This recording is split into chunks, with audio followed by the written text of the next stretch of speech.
Sippers. I was trying to wait for them to resume before I came back on, so we just wouldn't be sitting here and you know, that's what I was trying to do. Yeah, no, I could play extra stuff to as a reminder, but y'all don't like supporting the platform, so I wasn't trying to do that either. But come on in.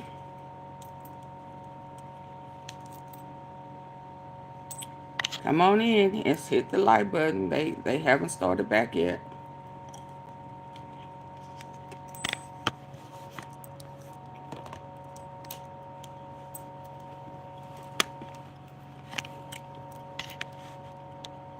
Hey, Dante, we waiting.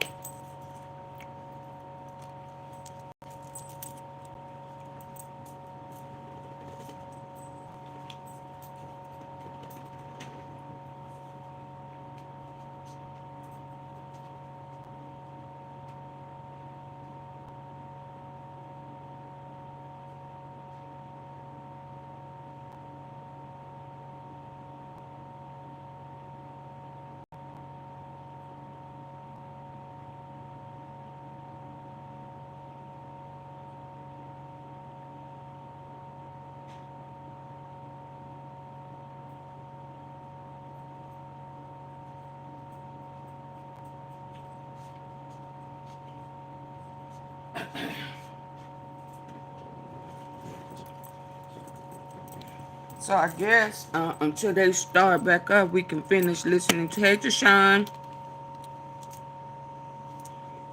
Yeah, I mean, when they come back and suppress everything, so the details won't come out because he's still trying to save Gotti, probably, and save itself. Cause listen, cross-examination of Trey on Arquette, I mean Trey Quette too, could lead to some other names coming up and some other bodies coming out.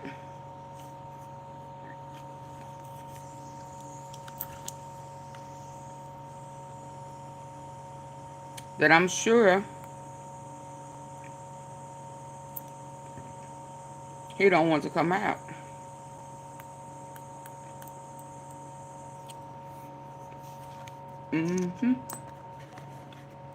This could have went a whole bunch of different ways if he'd have played that game. So let's finish. Go back to listening to Paper Raoul.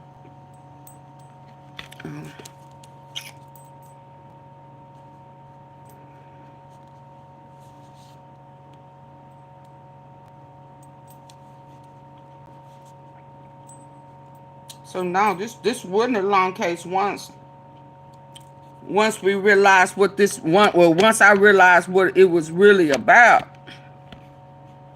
and wasn't about.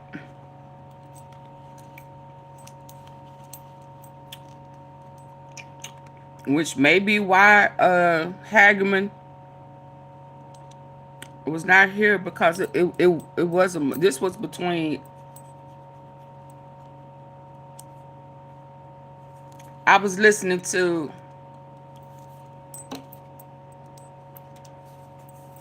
I was thinking about justice for Dolph.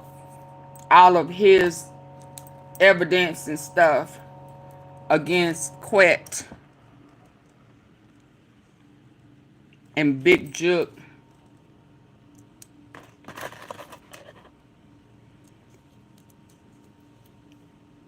That wouldn't have been needed here, if I'm going to be honest, because this is about Cornelius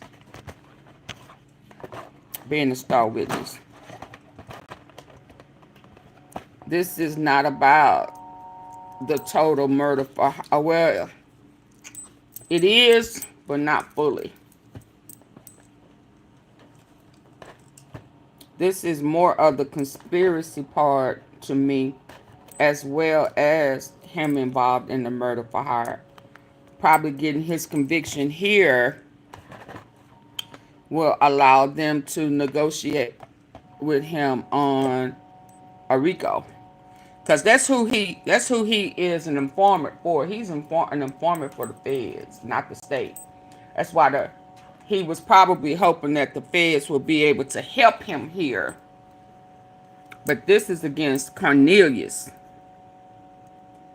Cornelius said he brought me in, he set me up, he brought me in, and he left himself out of it and tried to put it on Juke. I didn't know Juke. I met him one time. Yeah, he said that it was a hit from CMG, but Big Juke never told me that. Quette told me that. And that makes a whole big difference. Big Juke didn't, I mean, he didn't tell me that. He told that to Quette.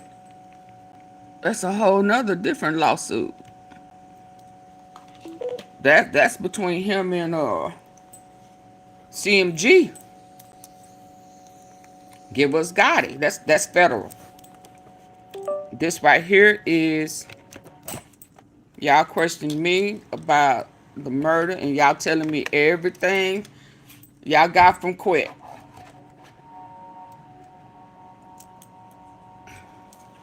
So when Straight Drop was telling Cornelius to the Quette, turn it on both of them, throw Quette under the bus and save me, because Quette was talking.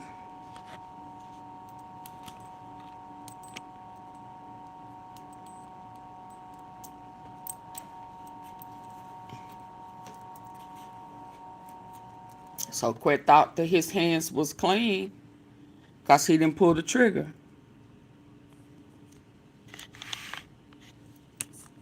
And now we found out here he didn't even bring Straight Drop to CMG. That was well, they never said, they just said he was the manager. Trying to get him a deal.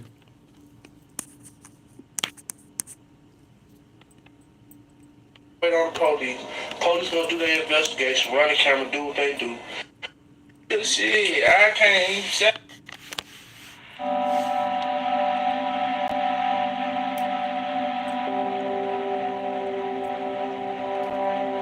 Shit, just to hear what it is, shit, I can't even say what, like, if the bitch fucking shit, go fuck shit. I'm enjoying myself, shit, I ain't tripping on nothing. You talking about did it. It's cool.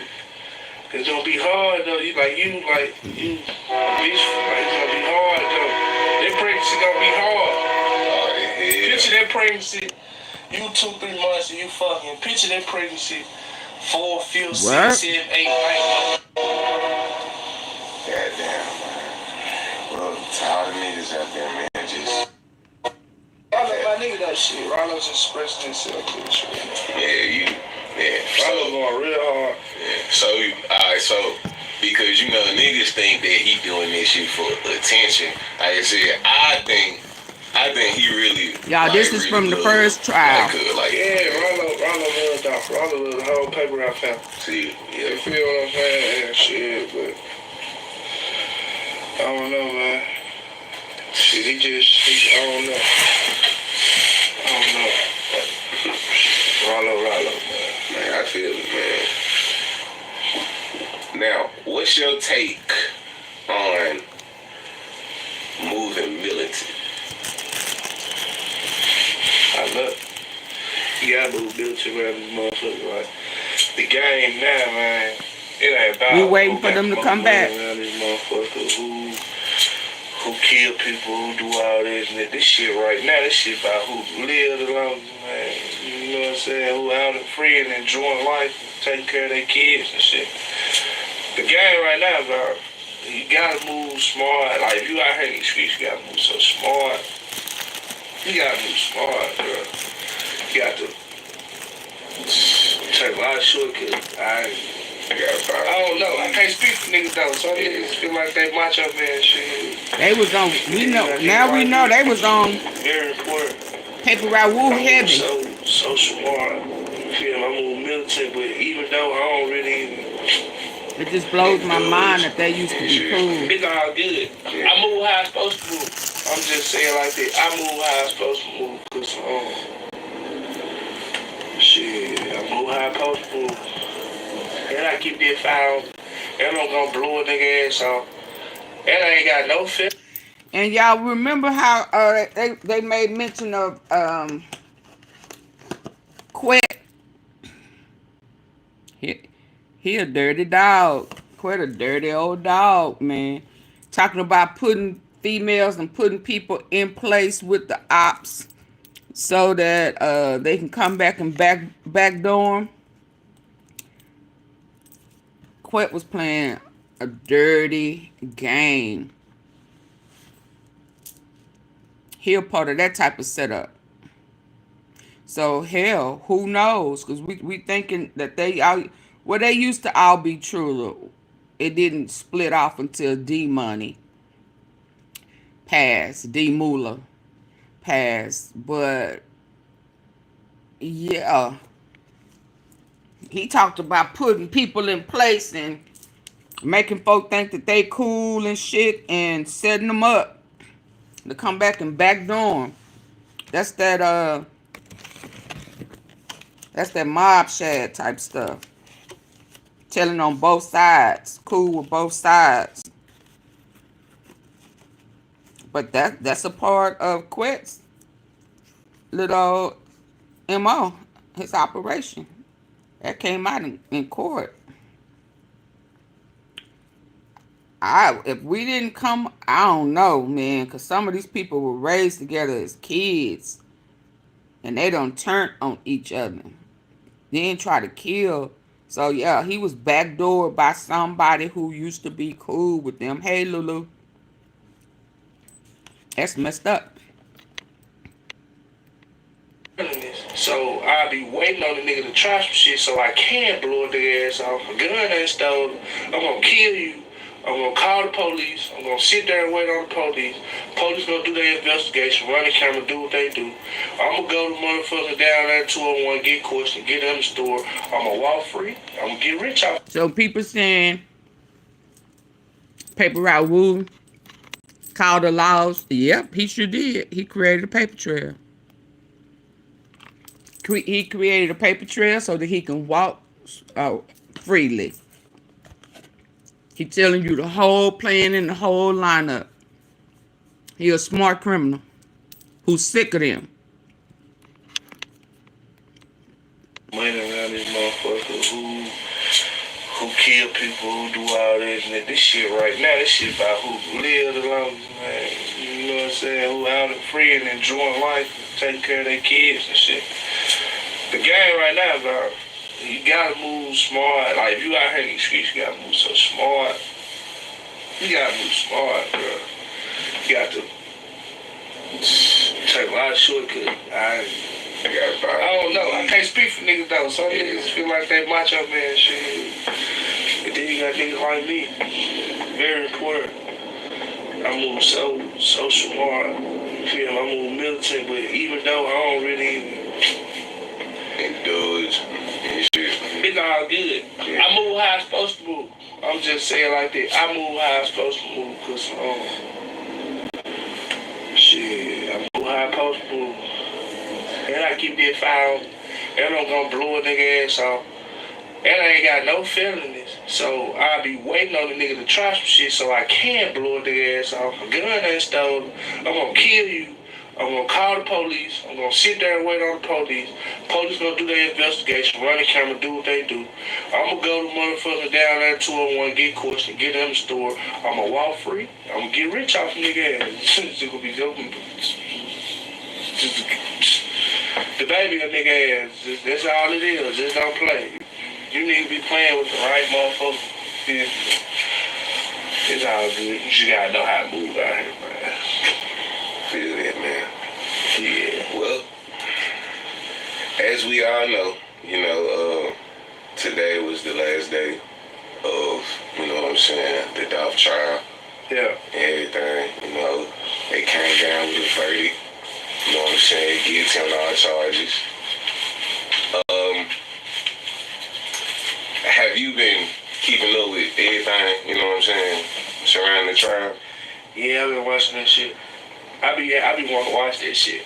Yeah, cause this shit be interesting. Trials and shit be interesting, so I just be wanting to just go up in there and just like watch the shit. Like I really want to go in there and watch the shit, but I don't be having time for this shit. All people paying, so I catch somebody else trial. But I be wanting to watch this shit. Like this shit be kind of interesting.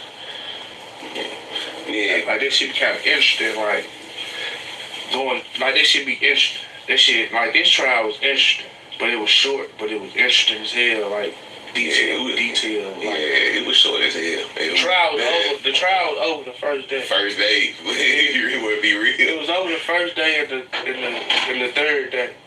It was over the first day for sure, but the third day once they came with the final records, that shit was kind of over with. And I don't was jail on no man. You feel me? Like I don't was jail on no man. Jail ain't where a nigga want to be. But when you make dumbass decisions and still waiting for them to return to court. You know, it was real shit. Alright, now let me ask you this question. Yeah, you know what I'm saying? This is real. Me talk me up. Man, when you heard the first day, when you heard Cornelius Smith say that, to be honest, it really wasn't. They really weren't intended for Dolph. Like, that they was on the way to the turkey drive to where y'all was at, and they was just willing to catch anybody. Like, does that make you, I ain't gonna say, feel like, damn, my niggas just got caught sleeping type shit, but it's like, what does that do when you hear him say that shit, you know what I'm saying, on the stand? That shit really bothered me. That shit really bothered me, bro. Like, this shit got probably just chops on dick. It ain't really bothered me. Chops on dick. And yeah. Everyone's talking about the pink salt trick that melts fat while you sleep, but does it actually work? Watch and see. Honestly, I don't want to sound rude, but I'm done repeating this. It ain't really bothered me. Chops on dick. And yeah.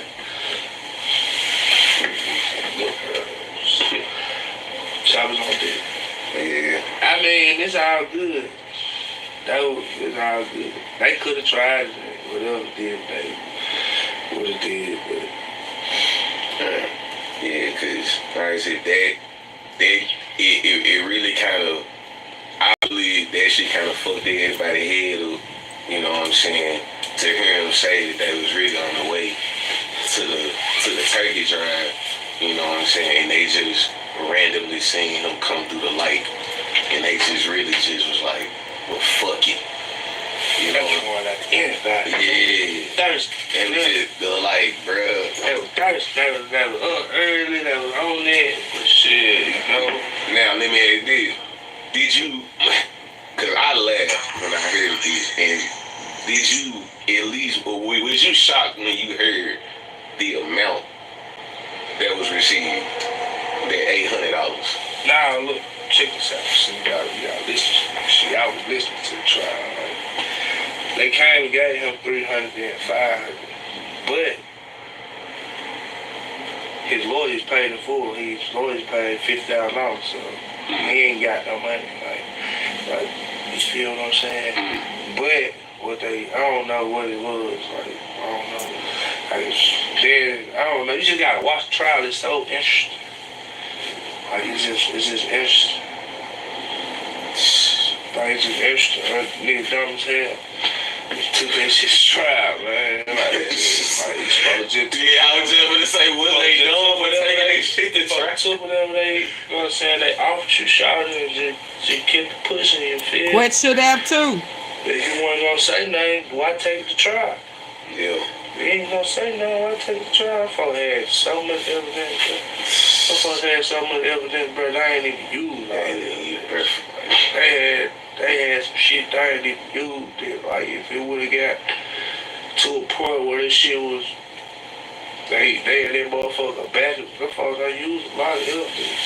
You just gotta pay attention to this shit. But And they still didn't want to that's use on it. them though. It was sloppy as hell. How they did. It was just too sloppy. So It was sloppy. Now, That's why they don't want it to used use to it. be some old pictures, you know what I'm saying, floating around. And those pictures showed, you know what I'm saying, straight drop in the background with, you know what I'm saying, some paper rap niggas. Was he like around y'all? I was at the club today. I just walked in the fucking picture. Like we was all, everybody was big tight. Like my little bull out my man. Little bull Everybody was clip tight. my dog. He like, but just when he died, this shit, like all this shit kind of deteriorated. And shit, everybody kind of went their own way. Like, And people started lying. everybody kind of went their own way. And shit, niggas went left, we went right. So shit. Yeah, what it is. Yeah, I feel. Alright. You remember you and Dolph last conversation? Or like last time y'all kicked it? Yeah, I had missed that nigga called me. That nigga called me at 8. I remember this shit like it was yesterday. That nigga called me at 8 in the morning. Shoot a video. Yeah, oh God, I had missed the call. I sleep deep, boy. I can shoot through I can sleep through a shootout, nigga. And that's bad.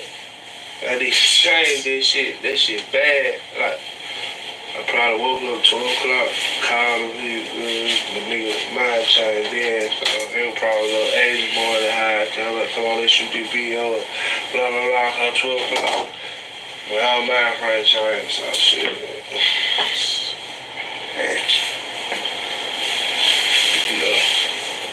Man,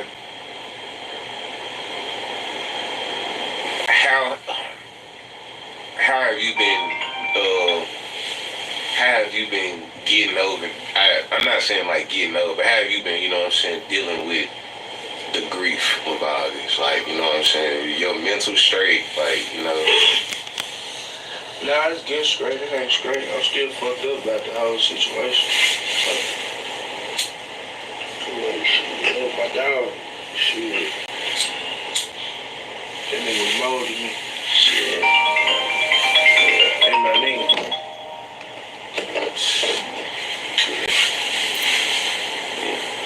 I still cry a lot. You know, nigga cry sometimes about this shit. Cause shit, that was my nigga.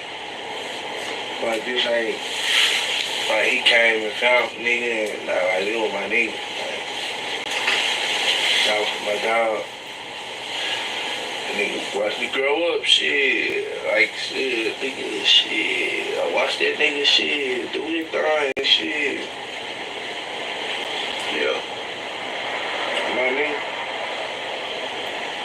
Did you take it pretty hard when they was showing like the videos and shit? And like the Yeah, pictures? hell yeah, but shit, you know. Eventually the niggas gonna see that shit. So that shit was alright. I watched that shit. Barely knew how to shoot the Drake. You know, I'm gonna pop out his hand. So.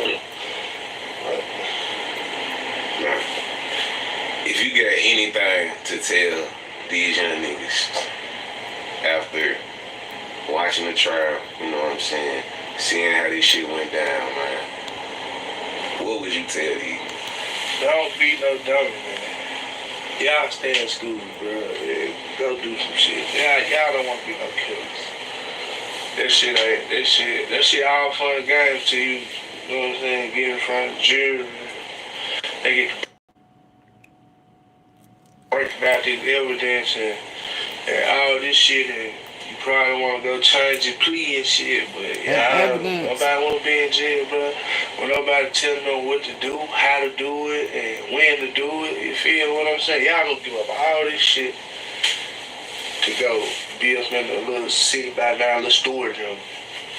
A little storage on free lights and shit. Like, you, that's what you doing. Like, you wanna go live or shit. You wanna be free. You wanna be out here, smoke some weed, fuck some bitches, get up and go where you wanna go, eat what you wanna eat, nigga, put on what you wanna put on, nigga, and most important, might be around 100,000 niggas every day. y'all niggas want. We out here free with it. Y'all niggas better tune in, bro, like, and think about this shit. It ain't even just about murder, it's just about going to jail, period. You gotta move smooth, bro. You gotta have some paper dealing with that shit. Like, cause you ain't got no paper, this shit old. Couldn't no paper in the world beat that case, though. Cause that shit was clear cut. That shit was so clear cut. Shit. Yeah, man. Shit, you know. Win some, you lose some. Shit's all good.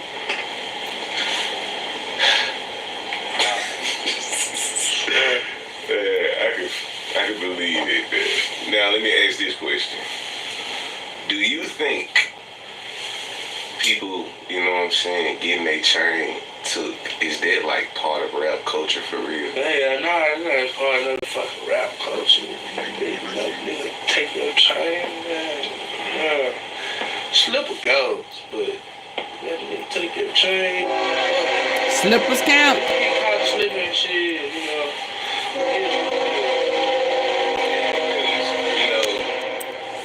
You know, one of the homies got caught sleeping, you know what I'm saying? You know, so like, I guess like, do you think, cause I don't think that they really took it off Moochie for sure. Like, I don't think Moochie was like that. I ain't gonna even know, I can't even speak on this, cause shit, personally, I wasn't even there. I was at home in bed, so I don't know nothing about none of this shit. So, however that shit happened, that shit. You don't want to talk about no moochie. You ain't finna get him to talk about his partner. And now we know that they was trying to get moochie too. And after I saw a straight drop, that was kind of funny because I'm not straight drop. What's his name? Wesley.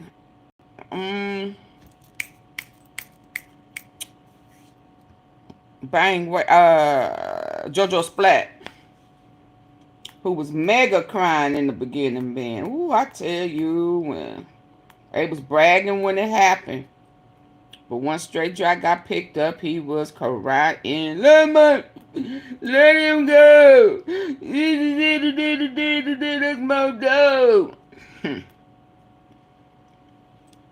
And then they picked him up.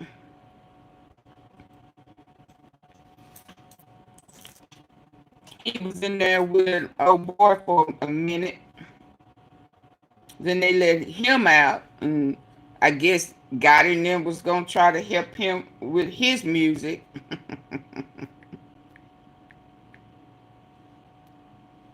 Then he went off, and then he got picked up, and then they let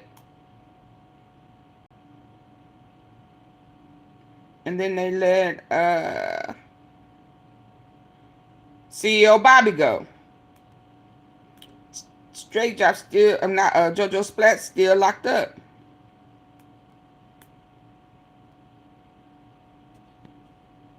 Picture going from him side.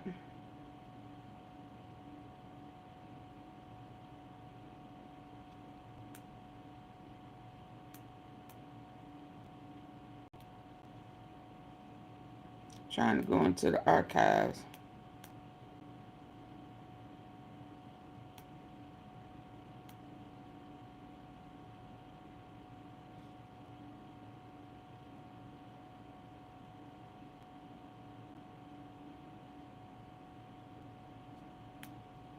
Are they coming back? Still no sound.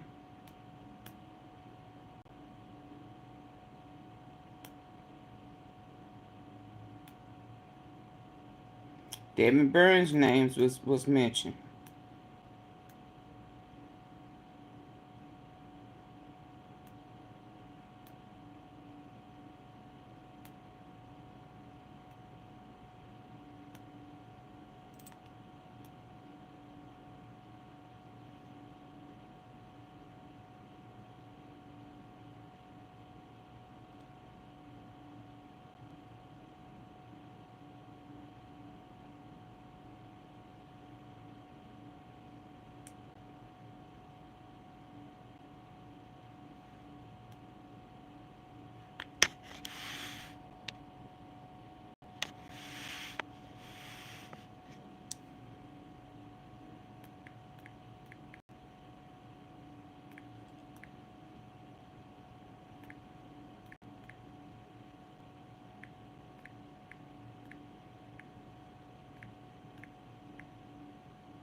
Now, will you look at this?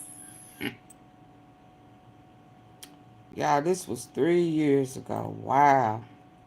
I don't even know what's on here. But while we wait, since we waiting,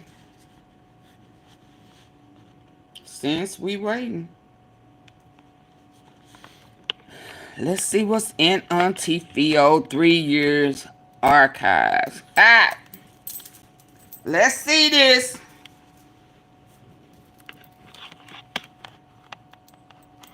AunTeaFee, you got some on JoJo Splat 3 years ago.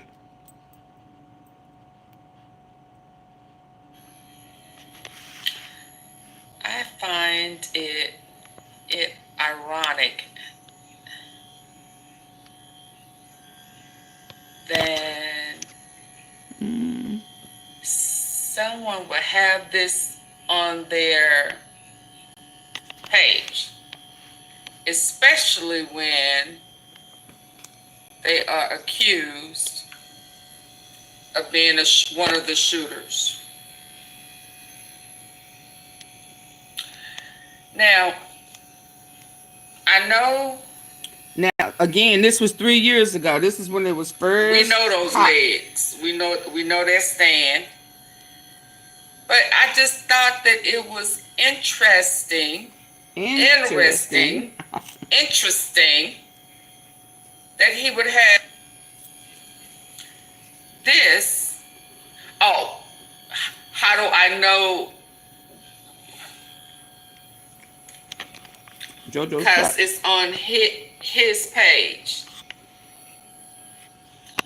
And this was the Get Up, dated January 2020. That leg, gloves,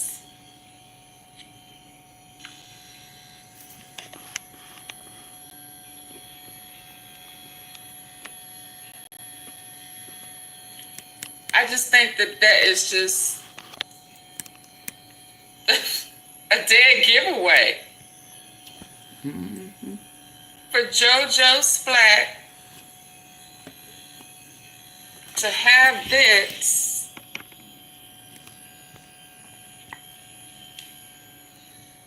on his page. And we can't say I'm capping.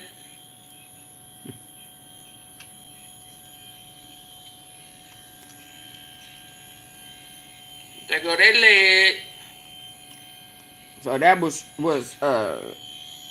Cornelius. I can't show guns, y'all. Am I tripping?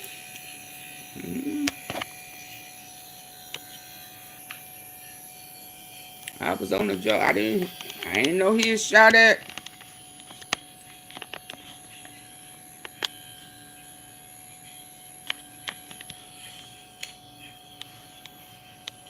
What does say? If I catch his eye out in traffic, I'm doing it.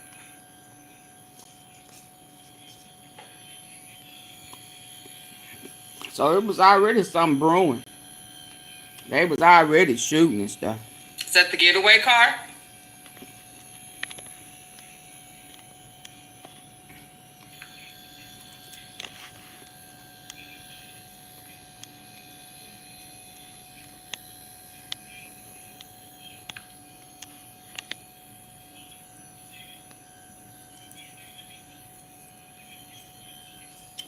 I was close.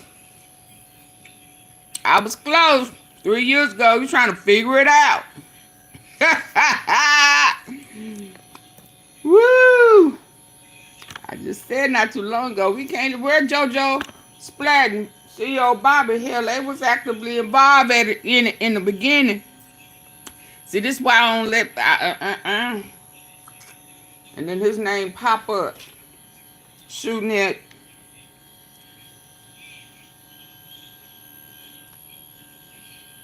woo.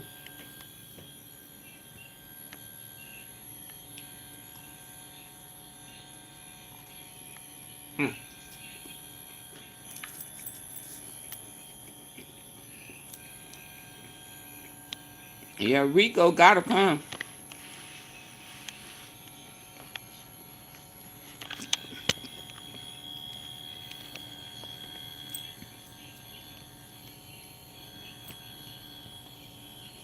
Hey, Janet.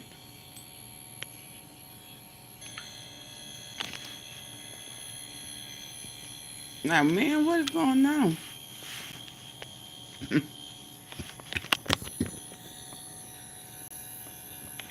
They need to go look at his gun. It look like he may have had an ammo, huh? This was 3 years ago. Oh. They done changed the guidelines about them guns since then.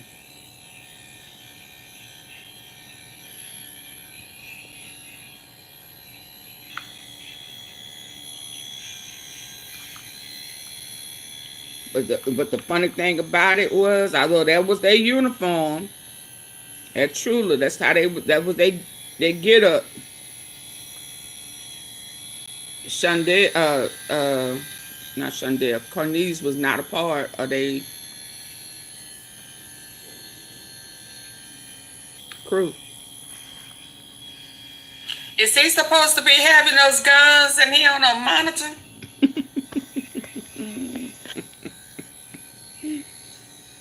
Y'all, this was 3 years ago. Really? AunTeaFee was so damn green, wasn't it? They done toughened me up. I was so green. I thought he wasn't supposed to have no guns. And y'all, this was one of the ones that Lil Migo was stealing bullets with back in the day. Before he got his money up. He wasn't talking that I'm better than everybody shit. Then Yep. he was a bullet thief.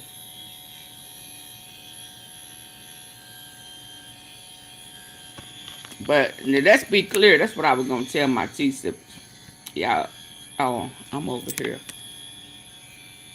Word on the street. We don't hear about JoJo Splat. I mean, he locked up. But he got caught slipping one time.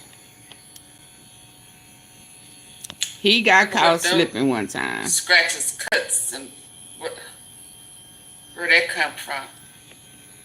He got caught slipping. And baby, they said he was calling on God, begging, please don't kill me. Please, please, please. I wonder, did he tell? Did he talk? They got that chain back, I think. They got that chain back. But baby, he got caught slipping and he back by shit. He looked like Trump. Had shit all up and down his leg. Begging for his life. And they spared him.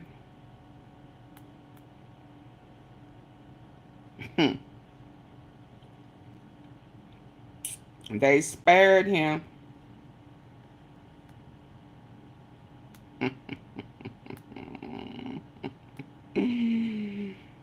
Now some of this old stuff makes sense.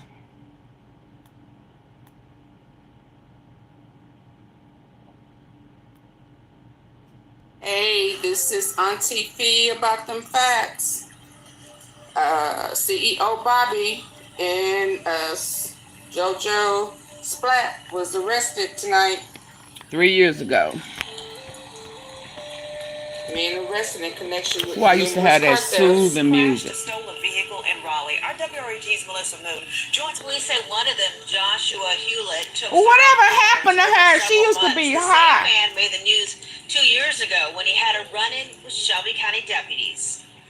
Employees at this Northeast body shop say back in August, 3 men broke in while they were at lunch. Joshua is CEO Bobby. With one of those cars and at least 4 other stolen vehicles, including one he crashed Thursday running from officers. They say 19-year-old Cavasius Wesley was with him. Investigators say 19-year-old. Wow. So that's JoJo Splat.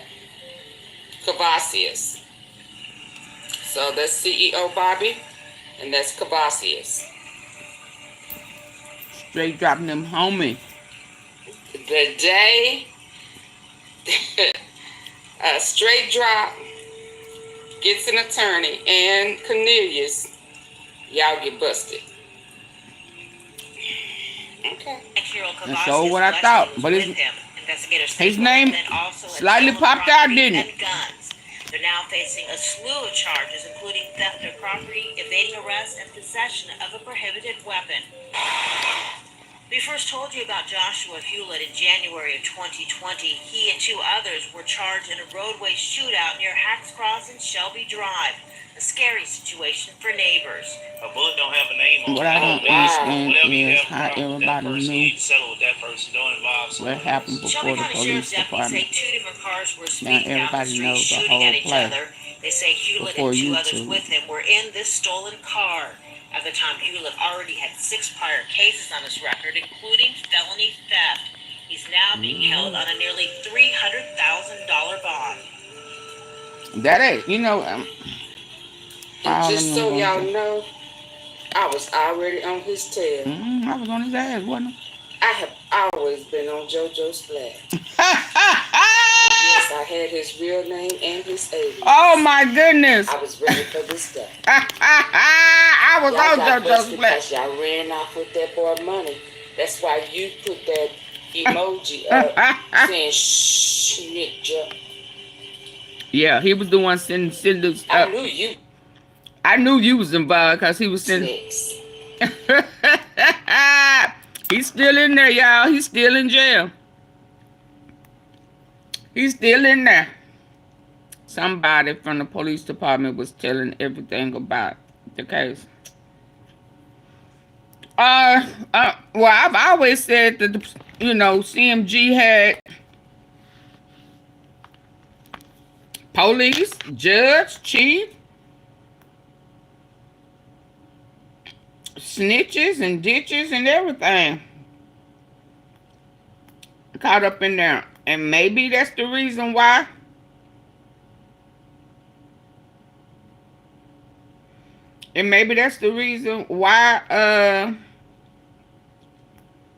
they went about getting this conviction on QUETTE the way they did, or trying to get, because of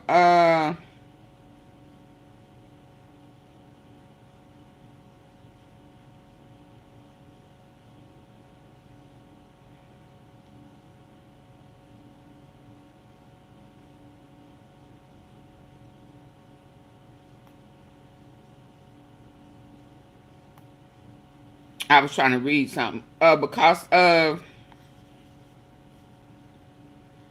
it's between him soliciting Cornelius and not all this other stuff that's wrapped up in it.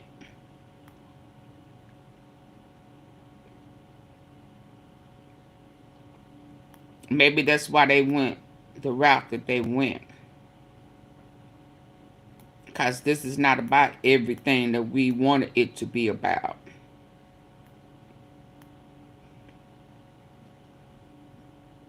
It's about get that conviction.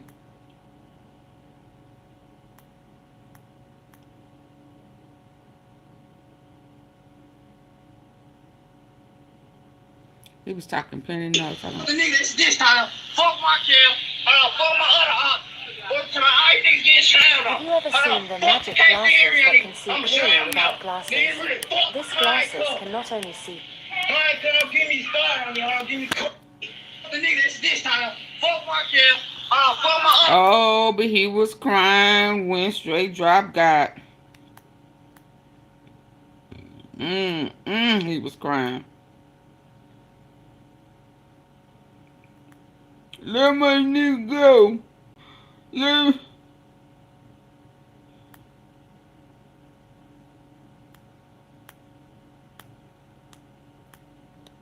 Yep, I'm sure they done told him through the toilet that his name was mentioned and his picture and his affiliation. Y'all, I don't know why we ain't started yet. That's why I was trying to hold off to start.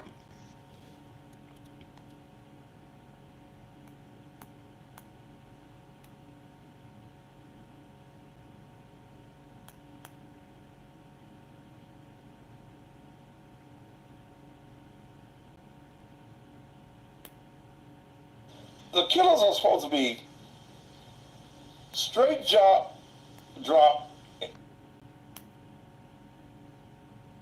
I don't know where y'all get these goddamn names from. And somebody named JoJo Spread.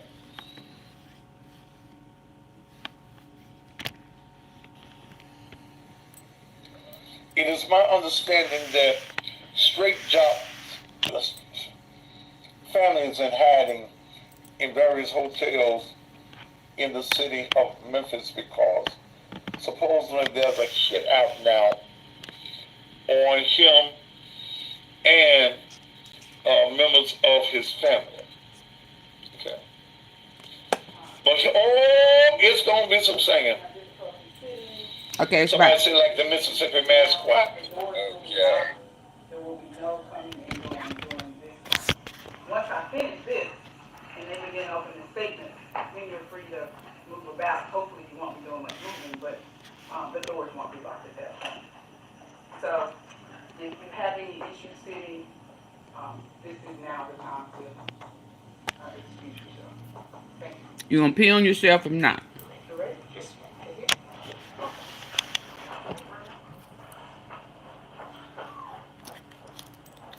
And we back.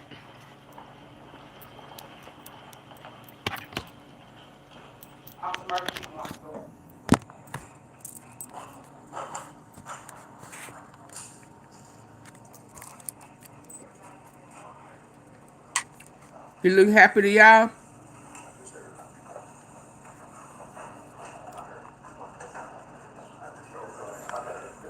He look happy to y'all?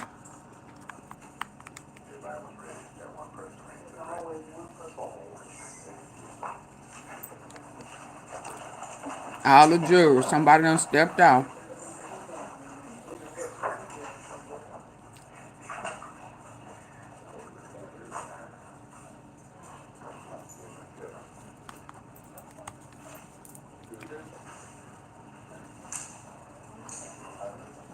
He gonna have a heart attack to Sean. Ah! Ah! Yeah, tell them to come on in now. Now. Not tomorrow.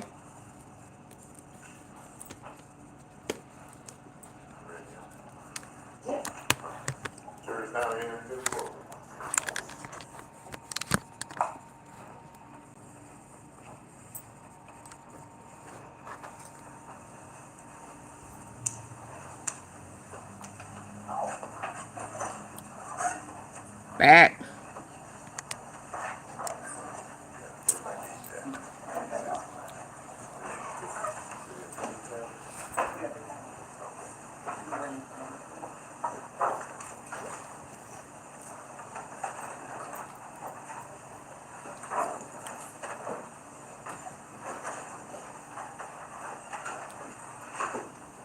You guys had a big lunch. Y'all stay away.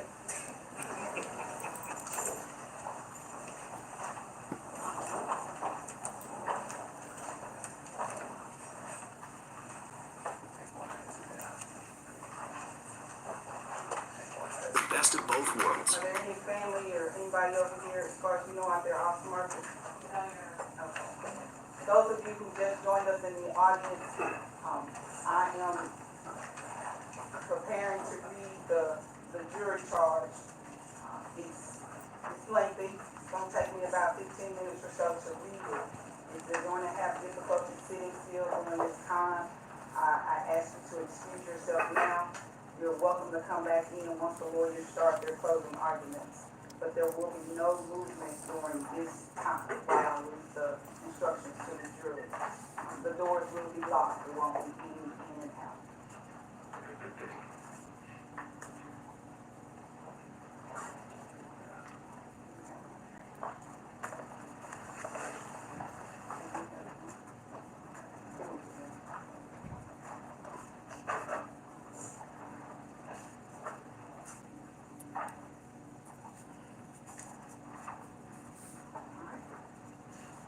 So this is the next part of this. This is my instructions to you.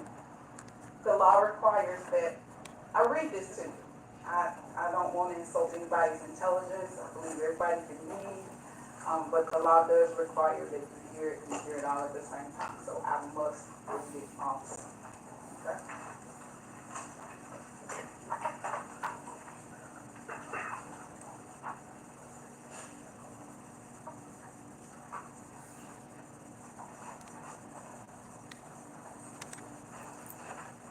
State of Tennessee versus Hernandez Govan. Members of the jury, the evidence in the case has been completed, and it is now my duty to instruct you as to the law. After I instruct you as to the law, the state and the defense may present their closing arguments. The law applicable to this case is stated in these instructions, and it is your duty to carefully consider all of them. The order in which these instructions are given is no indication of their relative importance. You should not single out any one or more of them to the exclusion of another or others, but should consider each one in light of and in harmony with the others. Ladies and gentlemen, the copy that you have there is for your use, so feel free to mark it up as you please. Duties of the court and jury.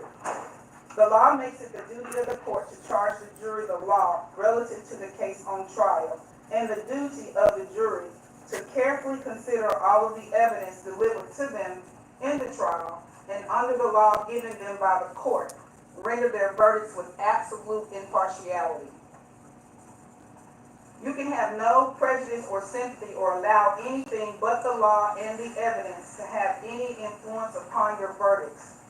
You must render your verdicts with absolute fairness and impartiality as you think justice and truth dictate.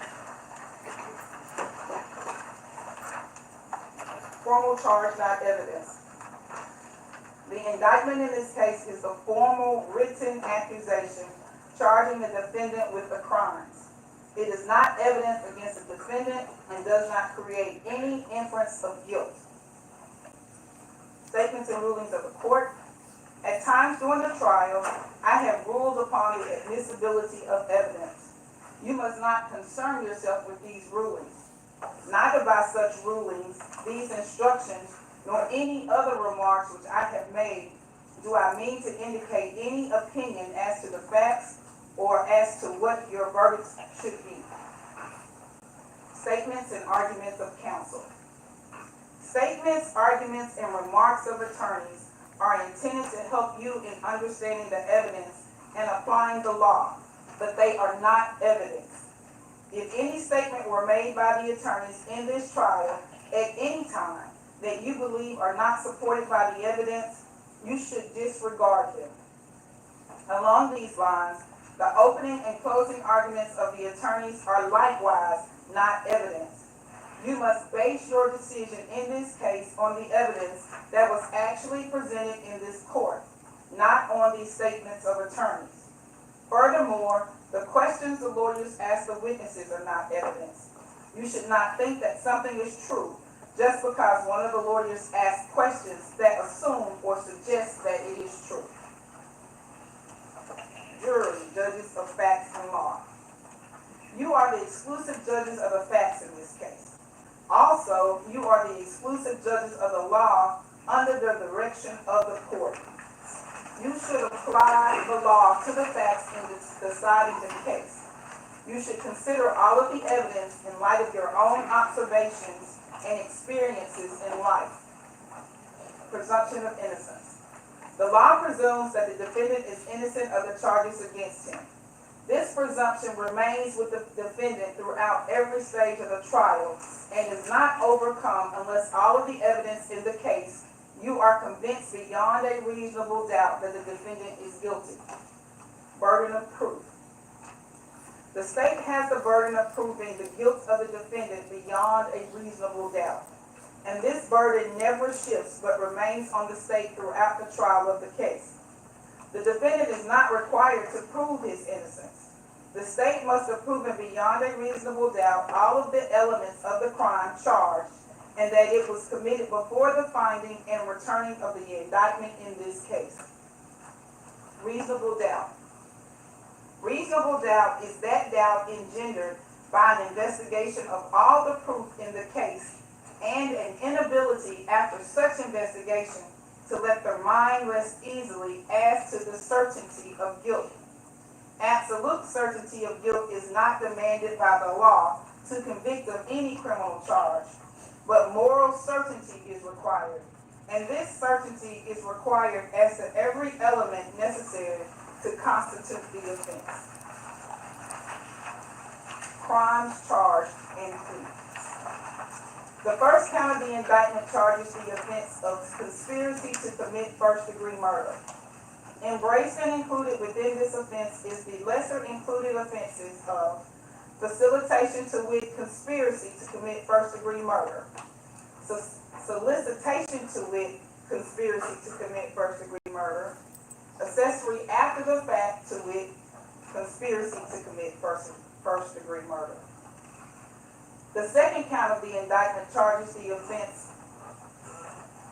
The second count of the indictment charges the offense of first-degree murder.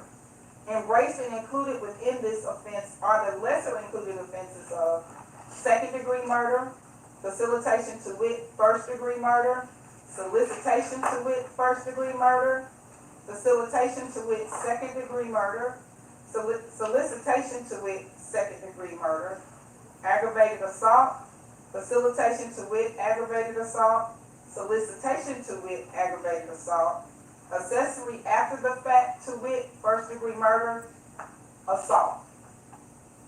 The court will now explain to you the law applicable to count 1 in this indictment. Conspiracy to commit first-degree murder. Any person who conspires to commit an offense is guilty of a crime. For you to find a defendant guilty of conspiracy to commit first-degree murder, the state must have proven beyond a reasonable doubt the existence of the following essential elements. That the defendant entered into an agreement with one or more people to commit the offense of first-degree murder. It is not necessary that the object of the agreement be attained, and that each of the parties to the conspiracy had the intent to commit the offense of first-degree murder, and that each party acting for the purpose of promoting or facilitating the commission of the offense of first-degree murder agreed that one or more of them would engage in conduct which constitutes the offense of first-degree murder, and that one of the parties to the conspiracy committed an overt act in furtherance of the conspiracy. An overt act is an act done by one of the parties to carry out the intent of the conspiracy, and it must be a step toward the execution of the conspiracy. Intent means that a person acts intentionally when it is the person's conscious objective or desire to cause the death of the alleged victim. Conspiracy is a continuing course of conduct which terminates when the objectives of the conspiracy are completed or the agreement that they be completed is abandoned by the person and by those with whom the person conspires. The objectives of the conspiracy include, but are not limited to, escape from the offense, distribution of the proceeds of the offense, and measures other than silence for concealing the crime or obstructing justice in relation to it. Abandonment of a conspiracy is presumed if neither the person nor anyone with whom the person conspired does any overt act in pursuance of the conspiracy during the applicable period of limitation. If an individual abandons the agreement, the conspiracy is terminated as to that person only, if and when the person advises those with whom the person conspired of the abandonment. He didn't abandon nothing. He said he was going to go up to Privé and get that money. Of the existence of a conspiracy and of the person's participation. He said, hide that car. Facilitation to wit, conspiracy to commit first-degree murder. Any person who commits the offense of facilitation to wit, conspiracy to commit first-degree murder is guilty of a crime.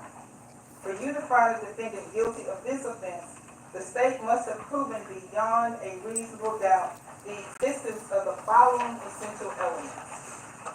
that the defendant knew that another person intended to commit the specific felony of facilitation to wit, He conspiracy to knew. commit first-degree murder, but did not have the intent to promote or assist the commission of the offense or to benefit in the proceeds or results of the offense, and that the defendant furnished substantial assistance to that person in the commission of first-degree murder, and that the defendant furnished such assistance knowingly.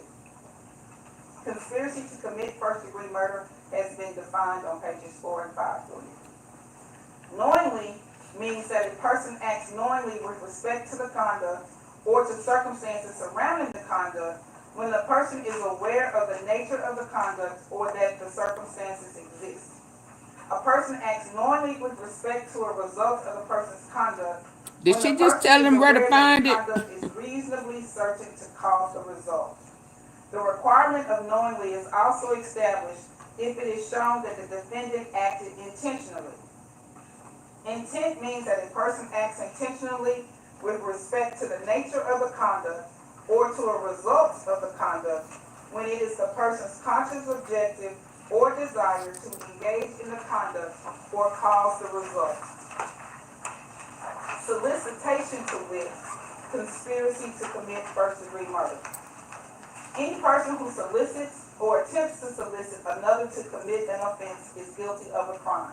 He For you solicited. to find the defendant guilty of solicitation, Bam, the right there. state must have proven beyond a reasonable doubt the existence of the following essential elements. That the defendant, by means of oral, written, electronic communication, directly or through another intentionally commanded, requested, hired, another to commit the offense of conspiracy to commit first-degree murder, with the intent that the offense of conspiracy to commit first-degree murder be committed.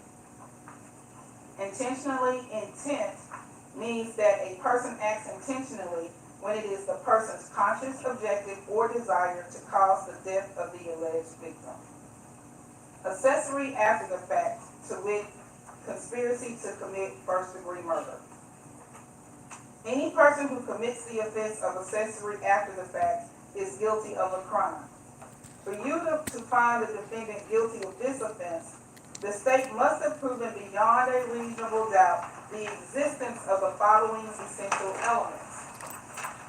That the defendant knew or had reasonable grounds to believe that Justin Johnson and Cornelius Smith committed first-degree murder, a felony, and that the defendant acted with the intent to hinder the arrest, trial, conviction, or punishment of Justin Johnson and Cornelius Smith, and that the defendant provided or aided in providing Justin Johnson and Cornelius Smith with any means of avoiding arrest, trial, conviction, or punishment.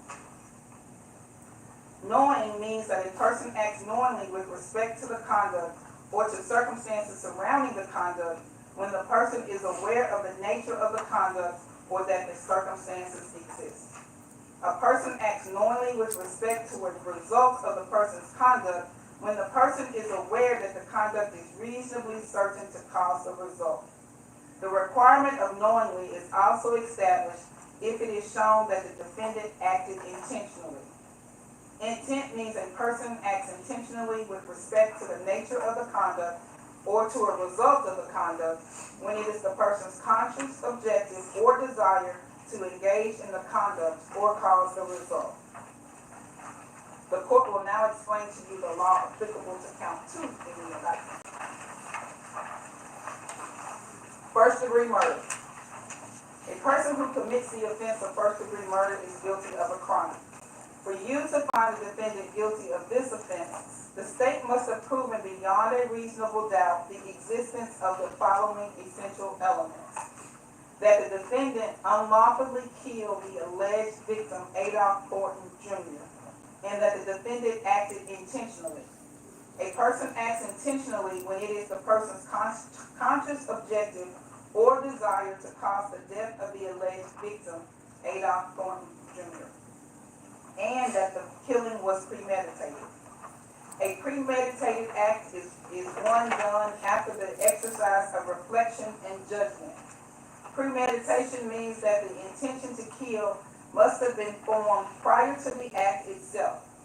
It is not necessary that the purpose to kill pre-exists in the mind of the accused for any definite period of time.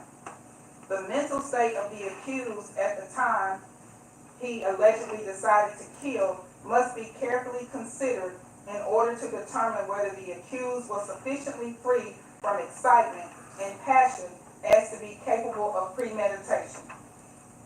If the design to kill was formed with premeditation, it is immaterial that the accused may have been in a state of passion or excitement when the design was carried into effect. Furthermore, premeditation can be found if the decision to kill is first formed during the heat of passion, but the accused commits the act after the passion has subsided. Second-degree murder. Any person who commits second-degree murder is guilty of a crime. For you to find the defendant guilty of this offense, the state must have proven beyond a reasonable doubt the existence of the following essential elements: that the defendant unlawfully killed the alleged victim, Adolph Thornton Jr., and that the defendant acted knowingly. Knowingly means that a person acts with an awareness that his conduct is reasonably certain to cause the death of the alleged victim. The requirement of knowingly is also established if it is shown that the defendant acted intentionally. Intentionally means that a person acts intentionally when it is the person's conscious objective or desire to cause the death of the alleged victim. Facilitation to wit, first-degree murder. Any person who commits the offense of facilitation to wit, first-degree murder is guilty of a crime. For you to find a defendant guilty of this offense, the state must have proven beyond a reasonable doubt the existence of the following essential elements: that the defendant knew that another person intended to commit the specific felony of first-degree murder, but did not have the intent to promote or assist the commission of the offense, or to benefit in the proceeds or the results of the offense, and that the defendant furnished substantial assistance to that person in the commission of first-degree murder, and that the defendant furnished such assistance knowingly. First-degree murder is previously defined on page 10. Knowingly means that a person acts knowingly with respect to the conduct or to circumstances surrounding the conduct when the person is aware of the nature of the conduct or that circumstances exist. A person acts knowingly with respect to a result of the person's conduct when the person is aware that the conduct is reasonably certain to cause the result.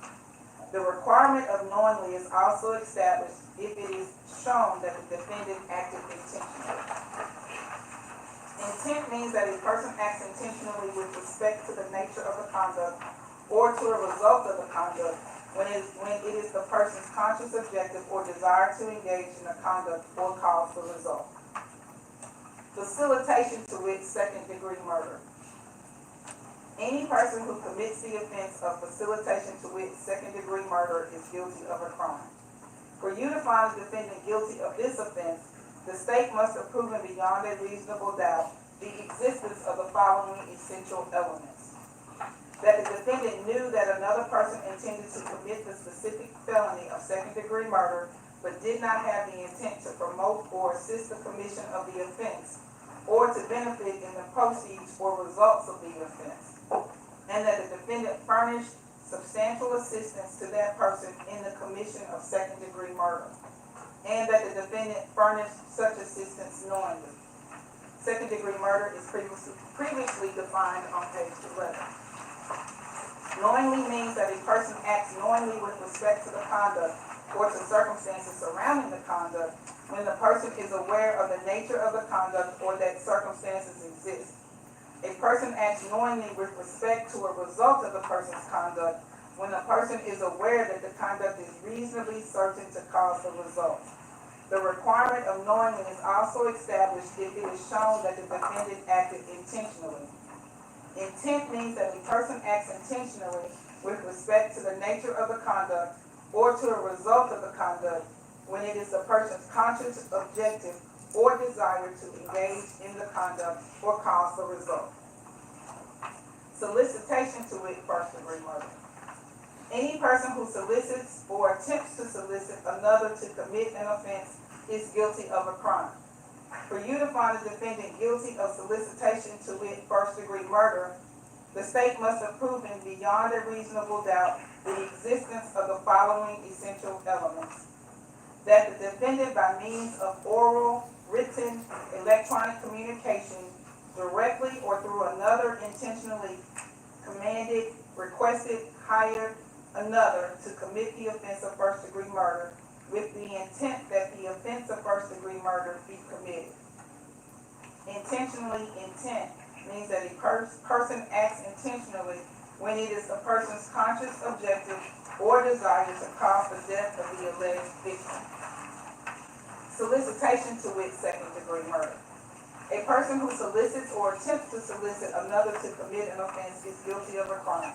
For you to find a defendant guilty of solicitation to wit second-degree murder, the state must have proven beyond a reasonable doubt the existence of the following essential elements: that the defendant, by means of oral, written, electronic communication, directly or through another, intentionally commanded, requested, hired another to commit the offense of second-degree murder with the intent that the offense of second-degree murder be committed. Intentionally, intent means that a person acts intentionally when it is the person's conscious objective or desire to cause the death of the alleged victim. Aggravated assault. Any person who commits the offense of aggravated assault is guilty of a crime. For you to find the defendant guilty of this offense, the state must have proven beyond a reasonable doubt the existence of the following essential elements: that the defendant intentionally or knowingly caused bodily injury to another, and that the act resulted in death of another. Bodily injury includes a cut, abrasion, bruise, burn, or disfigurement, and physical pain or temporary illness or impairment of the function of a bodily member, organ, or mental faculty. Knowingly means that a person acts knowingly with respect to the conduct or to circumstances surrounding the conduct when the person is aware of the nature of the conduct or that the circumstances exist. A person acts knowingly with respect to a result of the person's conduct when the person is aware that the conduct is reasonably certain to cause the result. The requirement of knowingly is also established if it is shown that the defendant acted intentionally. Intentionally means that a person acts intentionally with respect to the nature of the conduct or to the result of the conduct when it is the person's conscious objective or desire to engage in the conduct or cause the result. Facilitation to wit aggravated assault. Any person who commits the offense of facilitation to wit aggravated assault is guilty of a crime.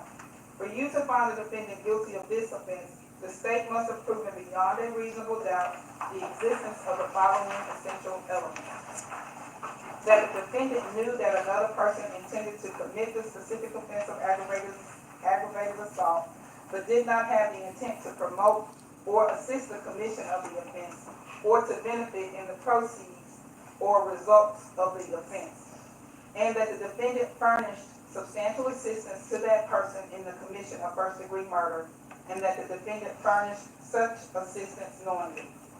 Aggravated assault has been previously defined on page 15.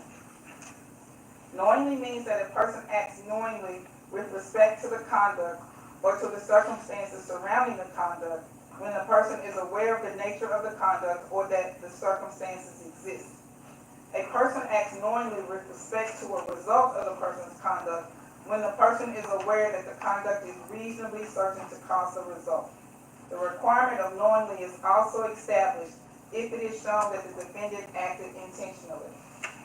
Intent means that a person acts intentionally with respect to the nature of the conduct or to a result of the conduct when it is the person's conscious objective or desire to engage in the conduct or cause the result. Solicitation to wit aggravated assault.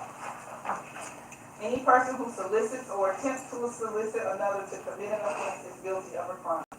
For you to find a defendant guilty of solicitation to wit aggravated assault, the state must have proven beyond a reasonable doubt the existence of the following essential elements: that the defendant by means of oral, written, electronic communication, directly or through another, intentionally commanded, requested, hired another to commit the offense of aggravated assault with the intent that the offense of aggravated assault be committed.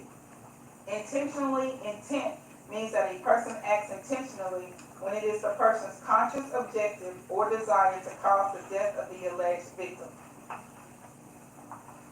Accessory after the fact to wit first-degree murder. Any person who commits the offense of accessory after the fact is guilty of a crime. For you to find the defendant guilty of this offense, the state must have proven beyond a reasonable doubt the existence of the following essential elements. That the defendant knew or had reasonable grounds to believe that Justin Johnson and Cornelius Smith committed first-degree murder, a felony.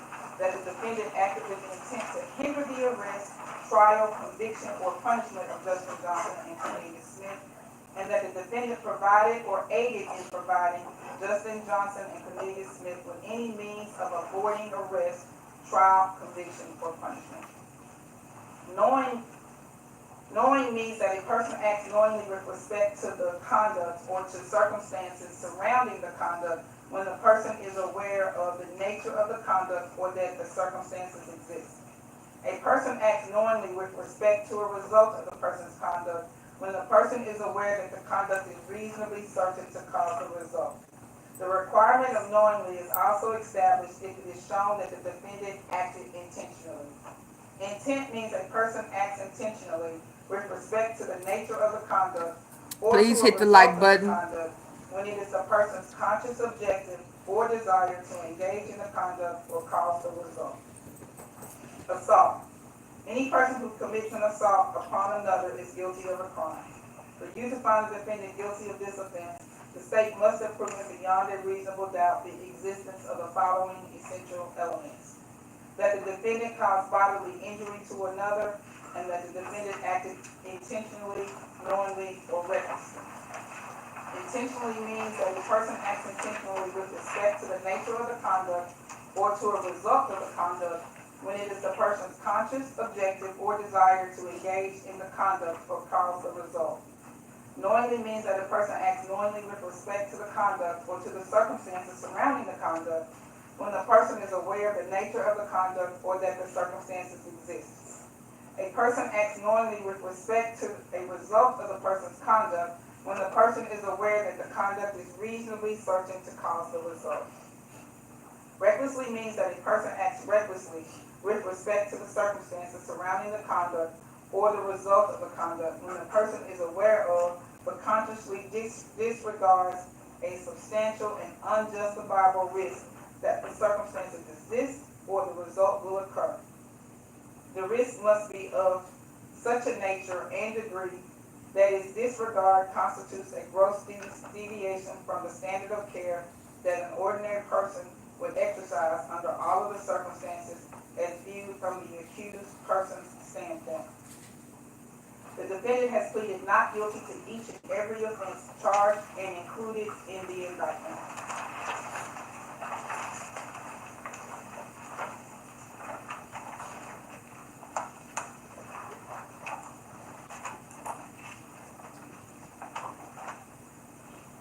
Direct and circumstantial evidence. One type of evidence is called direct evidence, and the other type is called circumstantial evidence. Direct evidence is those parts of the testimony admitted in court which refer to what happened and was testified to by witnesses who saw or heard or otherwise sensed what happened firsthand. If witnesses testified about what they themselves saw or heard or otherwise sensed, they presented direct evidence. Circumstantial evidence is all the testimony and So exhibits hearsay which is gives you clues about what happened in an indirect way. It consists of all of the evidence which is not direct evidence. Do not assume that direct evidence is always better than circumstantial evidence. According to our laws, direct evidence is not necessarily better than circumstantial evidence. okay. Either type of evidence can prove a fact if it is convincing enough. The defendant may be convicted on direct evidence So that hearsay. Oh Lord, come on. For conduct of another. The defendant is criminally responsible as a party to the offense of first-degree murder if the offense was committed by the defendant's own conduct, by the conduct of another for which the defendant is criminally responsible, or by both. Each party to the offense may be charged with the commission of the offense. The defendant is criminally responsible for an offense committed by the conduct of another if, acting with the intent to promote or assist the commission of the offense, or to He guilty benefit in the according to the proceeds law. or results of the offense. Thank you, Macy. He's The guilty defendant according to the solicits, law. directs, Absolutely. aids, or attempts to aid another person to commit the offense. To find the defendant criminally responsible for the act of another, it is not necessary that you find the defendant was present or that the defendant took a physical part in the crime. Oh, he didn't have to be. Encouragement of the principal offender is sufficient. However, mere presence during the commission of the offense is not sufficient to support a conviction. Before you find the defendant guilty of being criminally responsible So he didn't have to for be the there. said offense committed by the conduct of another, you must find that all the essential elements of said offense have been proven by the state beyond a reasonable doubt. Accomplice. The prosecution has presented a witness who claims to have been a participant with the defendant in the crime charged. While you may convict upon this testimony alone, you should act upon it with great caution. Give it careful examination in light of other evidence in the case. You are not to convict upon this testimony alone unless you are convinced beyond a reasonable doubt that it is true. Credibility of witnesses. You are the exclusive judges of the credibility of the witnesses and the weight to be given to their testimony. You should consider all of the evidence presented in this case by the state and by the defendant and give it a full, fair, and impartial consideration. Part of your responsibility is to determine what the facts are based on what you heard from the witnesses.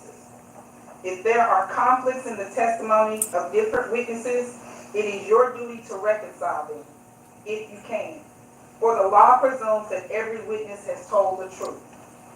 But when you cannot reconcile the statements of different witnesses, then you must decide which witness or witnesses you believe and how important his or her testimony was. You do not have to accept or reject everything a witness said. You are free to believe all, none, or part of any person's testimony. In forming your opinion as to which witness you believe, you may consider the following factors: how the witness looked, acted, and whether the witness appeared to you to be telling the truth when he or she testified. Was the witness able to see or hear clearly? How long was the witness watching or listening? Was anything else going on that might have distracted the witness? Whether the witness was in a position to know about the matter to which he or she testified. In other words, how well could the witness see or hear what he or she testified he or she saw or heard? Whether the witness's statements were consistent and how believable the statements were. Whether the witness had a motive to testify truthfully or to testify untruthfully. And any proof presented of the witness's reputation for telling the truth. All in all, how reasonable does the witness's testimony seem when you think about all of the evidence in the case? Another factor for you to consider in evaluating a witness's testimony is whether the witness has made material statements at some point before he or she testified, which are different from his or her testimony at trial.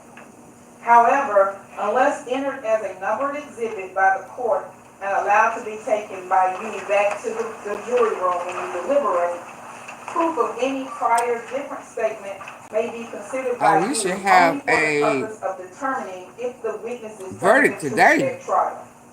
The contents of the prior inconsistent statement are not to be considered as proof in the trial.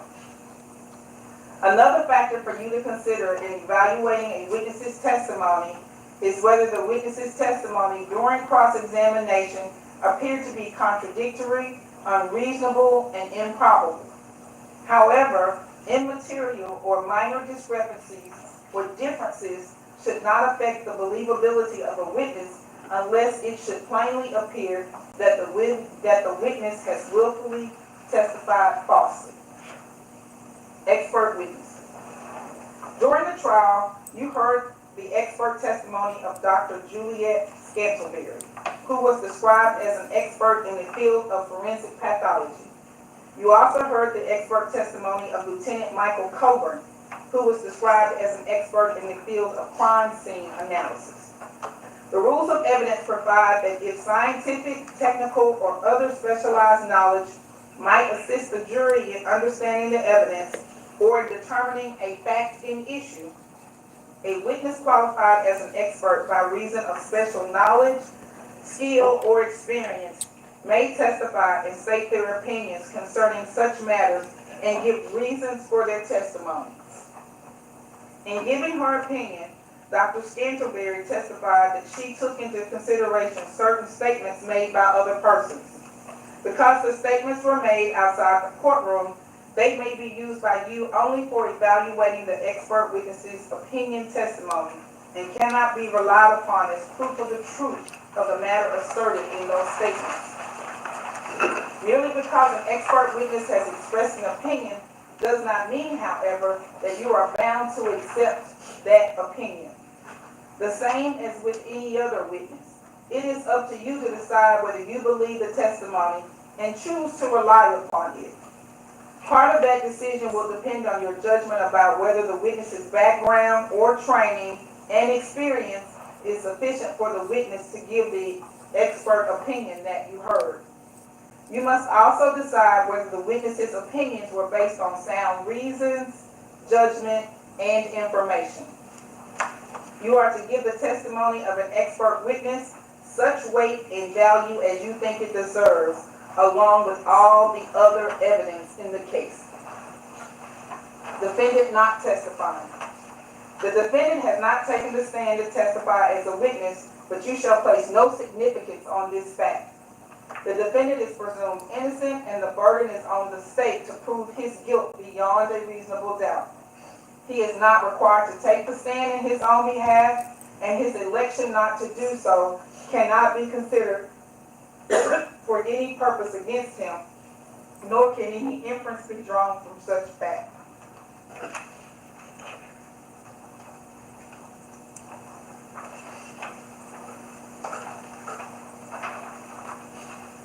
Stipulations. A stipulation is an agreement between the parties. The parties have stipulated in 3 situations that certain matters of fact are true. Is she crying? They are bound by these agreements, and in your considerations of the evidence, you are to treat these facts as proved. The parties have entered into 3 different stipulations. The first stipulation was entered as Exhibit 17. The parties have agreed that the phone number 901-859-1460 belonged to Hernandez Govan. The second stipulation was entered as Exhibit number 24. The parties have agreed that phone number 901-618-3848 belonged to Hernandez Govan. The third stipulation was entered as Collective Exhibit number 33. The parties have agreed to enter into evidence certain sound bites played and testified to by witnesses Angela Arnold, Cornelius Smith, and Detective Jesse Brown. Jury deliberation and unanimous verdict. The verdicts must represent the considered judgment of each juror. In order to return a verdict, it is necessary that each juror agree thereto. Your verdicts must be unanimous. It is your duty as jurors to consult with one another and to deliberate with a view of reaching an agreement if you can do so without violence to individual judgment. Each of you must decide the case for yourself but do so only after an impartial consideration of the evidence with your fellow jurors. In the course of your deliberations, Stop playing, do said. Don't not be trying to hesitate lose to your voice. re-examine your own views and change your opinion if convinced it is erroneous. But do not surrender your honest conviction as to the weight or effects of the evidence solely because of the opinion of your fellow jurors or for the mere purpose of returning a verdict. Hey, Tony. If you have been taking notes in this case, these notes are for your individual use only, and you should not use your notes directly or indirectly, explicitly or implicitly, to persuade other jurors as to the accuracy of your notes. They should not be shown to others, nor compared, nor referred to in any way as authority, but should be used privately only by you as an aid to your individual memory. These are my instructions to you. We are now ready for closing arguments. Ooh, let's go. Closing arguments.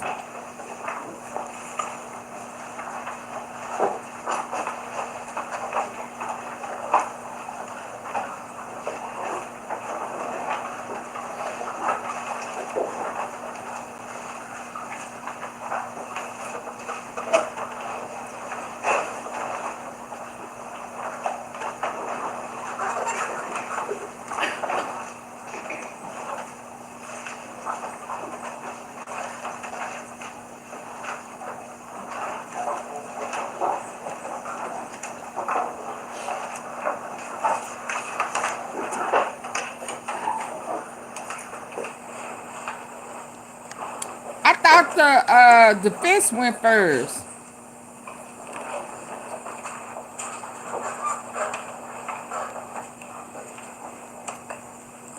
Good afternoon. So earlier this week, you heard me talk about choices. And I warned you, you would hear a lot of evidence, you would hear a lot of voices, you would see a lot of footage, hear a lot of names. But I also told you, if you'll remember, that the name that you needed to focus on and the name that you needed to remember is Hernandez Govan. Quit. But most importantly, I told you needed to focus on the consequences of his choices. Hernandez Govan and the consequences of his choices. And the consequences. What were those consequences? Violence, death, and loss.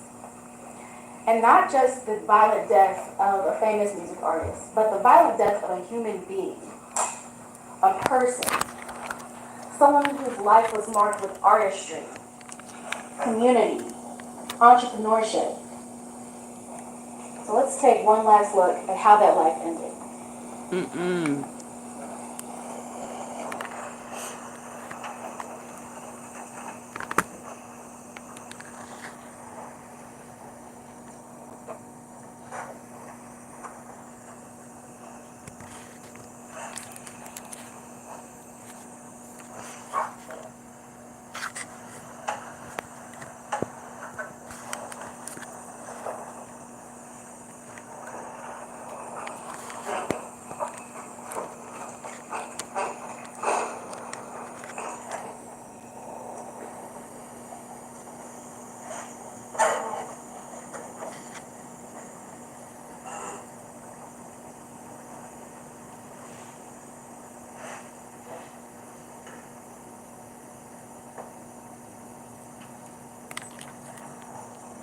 They not showing it. They showing him.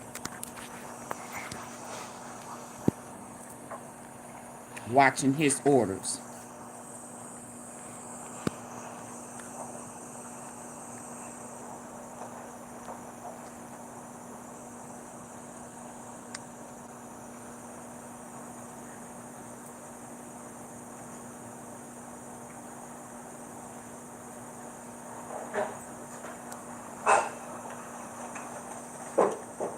This was your order, sir.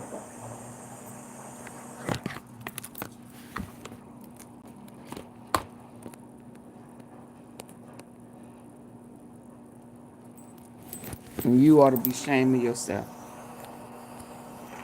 You need to ask God to forgive you.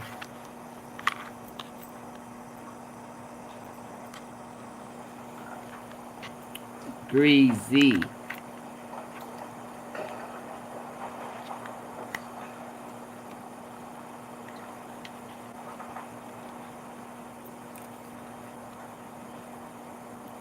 No remorse or nothing.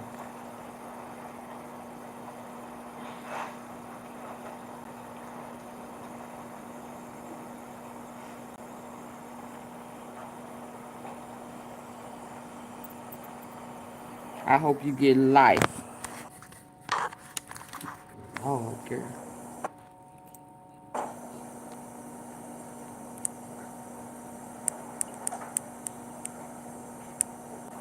Let's talk about the law, and let's talk about what the judge instructed you.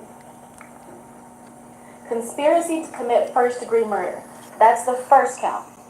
In order for there to be a conspiracy to commit first-degree murder, there has to be four things. There has to be an agreement with one or more people to commit the offense of first-degree murder. There has to be, or number two, each of the parties to the conspiracy had the intent to commit the first-degree murder. 3, each party acting for the purpose of promoting or facilitating the commission of the offense of the first-degree murder agreed that one or more of them would engage in the conduct which constitutes the first-degree murder. And 4, one of the parties to the conspiracy committed an overt act in furtherance of the conspiracy. The two important things about this charge is an agreement and an overt act. And in the jury instructions, you heard that an overt act is done by one or more of the parties in order to carry out the intent of the conspiracy. And it must be a step toward the execution of the conspiracy. In first-degree murder cases, often enough, the overt act is the murder. Count number 2, first-degree murder. A definition of first-degree murder is the premeditated killing of another. Number 1, someone unlawfully killed the victim. 2, they acted intentionally. And 3, the killing was premeditated. You heard in the jury instruction that in order for there to be intent, there has to be a conscious objective or a desire. You also heard about criminal responsibility. Criminal responsibility, that basically means that you don't have to be the person that pulls the trigger in order to be responsible for the first-degree murder. The jury instructions say that criminal responsibility is when someone acts with the intent to promote or assist the commission of the offense or to benefit from the proceeds or results of the offense. The defendant acts, solicits, directs, aids, or attempts to aid another person to commit the offense. Further, they don't have to be present when the offense is taking place. Encouragement of the offense is enough. So let's talk about what we heard this week. And they proved that without a shadow of a doubt. From Erica Thornton. She told you that she is the victim's sister. They were close. And the last time that she saw him was on FaceTime. The next thing she hears that her brother was taken from her. She told you about the person that she knew, the brother that she had, and the life that was lost. A life, ladies and gentlemen. We also heard from Raul Hopkins. He told you that he had been employed with Mr. Thornton for years as his security.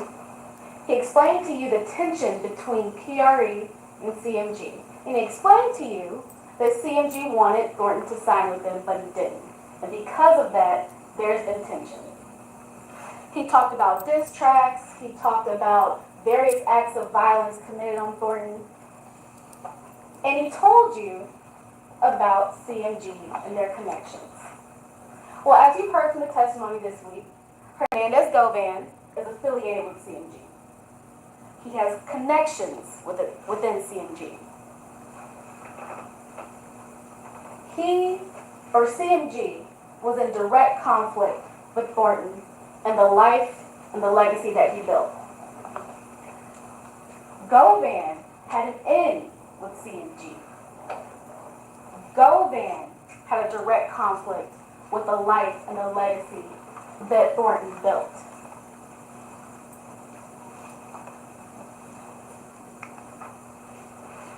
And then you heard from Cornelius Smith. And that's where it got interesting. He told you that he met Govan in 2021 through a friend named Bobby Carter. The relationship started out as transactional. Cornelius Smith had a pill problem. Govan provided the pills. But then one day, Govan asked him if he wants to make some money. All of this Smith lines up, y'all. That of course he has a drug problem. He has 5 kids. He needs money. So of course he wants to make money. And he tells you about several discussions between Govan, himself, Justin Johnson, and Joe. Please share the video That at one of those meetings, as you hit the Govan like told button. that there were multiple bounties on PRE artists, including Mr. Thornton, but also Paper Route Wood. He told you Oh, there were others. that on one night, he was given guns by Govan. He was given guns by Govan to attempt a hit on Paper Route Wood. He told you that out of the multiple bounties on PRE artists, Thornton's was the highest. Thornton's was $100,000. So of course he jumped on the opportunity. And Smith told him himself. He told you everything. He told you chapter and verse, who was in the room and what was said. And if you're thinking about a conspiracy, who would you want to hear from the most? A co-conspirator. Someone that is in the room. Someone who can tell you what happened. Facts. What was agreed to. What went on. Facts. Not an So outsider. after he found out about what this bounty was, he talked about November. He talked about how him and Justin knew about a turkey drive that PRE hosts every November. He told you that there were a few days where they went hunting. They knew that there was going to be multiple days where the turkey drives were happening. On the 16th, him and Justin Johnson went out hunting. Wasn't successful. On the 17th, he told you that Justin picked him up from his father's house. He told you that when he picked him up from his father's house, Smith and Johnson went hunting again. And when they were at the intersection of Lamar and Airways, they saw Dolph's car drive past. Earlier this week, I told you that most Memphians know Adolph Thornton's car when they see it. And Cornelius Smith told you the same thing. They knew who it was when he drove past. So they followed the car. They followed the car all the way to Makita's, and at Makita's, they pulled around, parked the white Mercedes that they were in, got out, gunned down Adolph Thornton, and killed him. They got back in the white Mercedes, and they left, but not before Marcus Thornton shot Cornelius Smith. Smith also told you that they ditched the car. He told you that they ditched the car on Bradley Street, across the street from the defendant's home. He told you that once they left the car there, they went to Two-Lane Apartments. At Two-Lane Apartments, that's where they switched clothes, that's where they had their wound kits, and that's where Cornelius realized that he left his phone. He left his phone, and he needed a ride. So he used his co-conspirator's phone, Justin Johnson, to contact his girlfriend to pick him up. And you heard that from Angela Arnold too. She told you that she got some communication from a phone number that she did not recognize. A phone number that was not her boyfriend's. It was not Cornelius's. He told her to pick her up, and she did.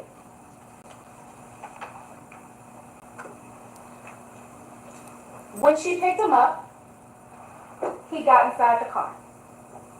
He told her that he had been hit. He told her what happened. And he told her that they killed Dolph.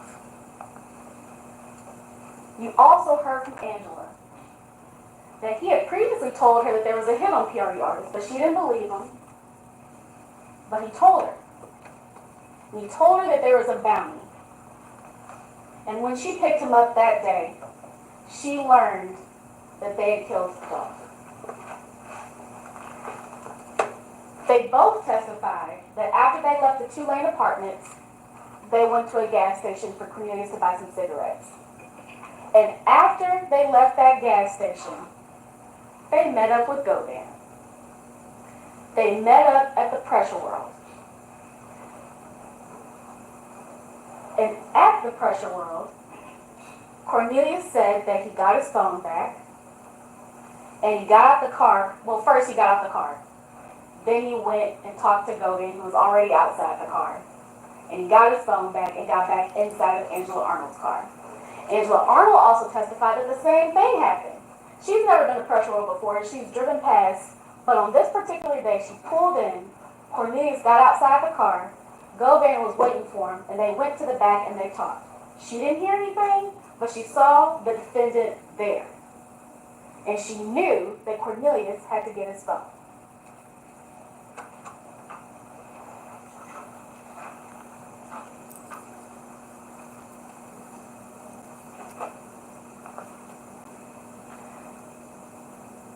But then, Angela tells us, and she confirms what Cornelius already told me, that they had to get a car cover. She didn't know who the order came from, but she knew that they had to get she knew that they had to get a car cover. And Cornelius testified that he got the cash from Govan to get a car cover. So that's where they went. They got the car cover. But if you remember, Angela Arnold told us that there was some point where she dropped Cornelius off on Bradley Street for him to wipe down the car. She made a loop, she came back, and she picked him up. Cornelius told you the same thing. He told you that he wiped down the car. One piece of information given by 2 different people saying the same thing. And then, if we're going back to what Cornelius told you, he told you that shortly before he was arrested, he ran into Hernandez Govan in the street. They parked their cars, they talked. Govan was worried that that Smith didn't get any money. He told Smith, I'm going to go to Credo. I'm going to make sure you get your money. Well, of course he wanted to make sure that Cornelius got his money because he had previously asked for a $10,000 cut. He wanted his money too. Angela Arnold told you the same thing. She told you that Cornelius told her about this meeting in the street. She told you that Govan told Cornelius that he was going to go get his money. Cornelius told you that he was buying cake and ice cream for his daughter on her birthday. He told you how he got arrested. And Angela Arnold told you the same thing. One story, 2 people who told you the same thing. And we also heard from Sergeant Gaffney. He was the case officer. He testified that he and other officers found the white Mercedes in the back of 1174 Bradley, directly across the street from the defendant's home.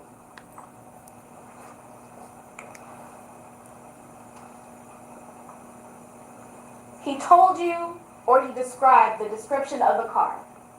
He went through slide by slide, picture by picture, and told you that this was the white Mercedes that was used in the homicide to kill Adolph Thornton Jr. And then we got to Sergeant Browning. He went back to August 13th. He told you about an attempted shooting or attempted murder on someone named Paper Route Wood. Now remember, Cornelius already told you that Govan told him that there were multiple bounties on PRE artists, including Paper Route Wood, also known as Terrence Baker. Thank you. On this day, 911 dispatch received multiple calls about shots being fired in the area of 3645 Allendale Road. This is the shooting that Cornelius was talking about. The shooting that happened because of the guns that Govan provided. And on this day, there were multiple calls from Hernandez Govan to Justin Johnson, another one of the conspirators. 12 calls, or 12 communications, between Hernandez Govan and Justin Johnson on the day of the Paper Route Woo shooting. 8 calls, or 8 communications between Hernandez Govan and Cornelius Smith on the date of this Paper Route Woo shooting. 4 calls between Hernandez Govan and Anthony Mims, otherwise known as Big Joke, the number 2 person at CMG, on the day of the Paper Route Woo shooting. And then we get to November. We're going to talk about the conspirator communications.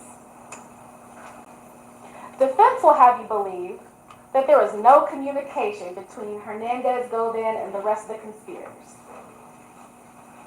Sergeant Browning testified that on November 2nd, 2021, there were 7 communications between Justin Johnson and the number for Hernandez Govan. On November 3rd, 7 communications between Justin Johnson and Hernandez Govan. 20 communications between Cornelius Smith and Hernandez Govan. On November 4th, 7 communications between Justin Johnson and Hernandez Govan. 2 communications between Cornelius Smith and Hernandez Govan. On November 5th, 1 communication between Justin Johnson and Hernandez Govan. 4 communications between Cornelius Smith and Hernandez Govan. And as we get closer to the murder, November 6th, 4 communications between Cornelius Smith and Hernandez Govan. November 12th, 5 communications between Cornelius Smith and Hernandez Govan. November 15th, 2 days before the homicide, 2 communications between Cornelius Smith and Hernandez Govan. You heard it from defense that there was hardly any communication between Hernandez Govan and the conspirators immediately prior to the murder. But you see here that there was communication. November 17th, the day of the homicide. On this day, 17 communications between Hernandez Govan and Cornelius Smith, the person he chose to do a job. On November 17th, the day of the homicide, 15 communications between Justin Johnson and Hernandez Govan, the person Govan chose to do this job.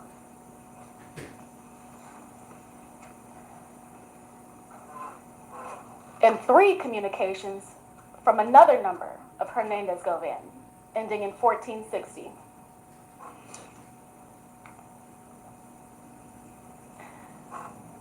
thing about these call records is that it confirmed a lot of what Cornelius Smith told us. Cornelius Smith told us that he left his phone in the car on the day of the homicide. Well, the call records show that there are no outgoing communications from 12:04 hours to 14:36 hours, which would coincide with Cornelius Smith.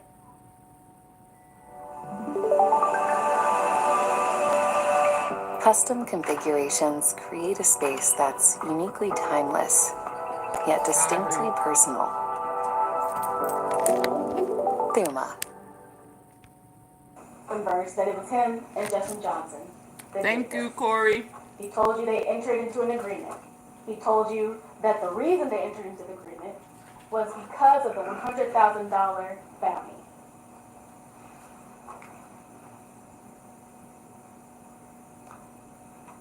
These records show that Cornelius didn't have his phone.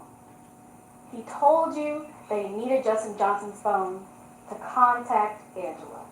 And he said that he used Justin Johnson's phone, as indicated by the records.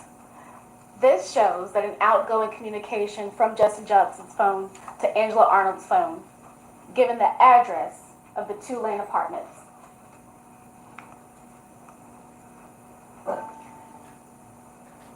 And then he told you that he needed to get his phone back. Well, whose phone did he use? There's an outgoing communication from Angela Arnold's phone saying, "This Zebra, send me bruh number so I can get my phone," to Justin Johnson. And then they asked for Quette's number. And shortly after these text messages were sent, Angela Arnold and Cornelius Smith met Govan at the Pressure World. They told you that they went to AutoZone for a car cover. Well, the phone extraction said the same thing. There was a receipt from around that time from AutoZone, or at least it looked like it was from AutoZone. Well, hell, why would they think that that would be an issue to... Further, Anyway, Cornelius told you that he wanted his money. period. He needed his money. And that communication wasn't really a thing. He would use Govan as the go-between person to contact Joe. But he still needed his money. Period. So he found a way to message Joe, and he told Joe, "What's up, big bruh? I'm trying to get with you. I'm Govan's little homie you met before. I've been trying to let you hear my music if you don't mind giving me a call." Music? Govan's homie. Govan's chosen person for the job. Ladies and gentlemen, So straight, we somebody went must have told from him this Straight Drop this is going to get a person. contract. this life to this. You heard from Dr. Stanberry. I didn't know Cornelius had music. 20 gunshot entrance wounds to Adolph Horton's body. We went slide by slide, picture by picture, documenting the injuries that Adolph Thornton received on the So day all of the them people homicide. talking about 22, She told you bullet about the wounds. manner of death, the cause of death. She went through his injuries, the remote bullets. She told you about the wound on his face. We went from this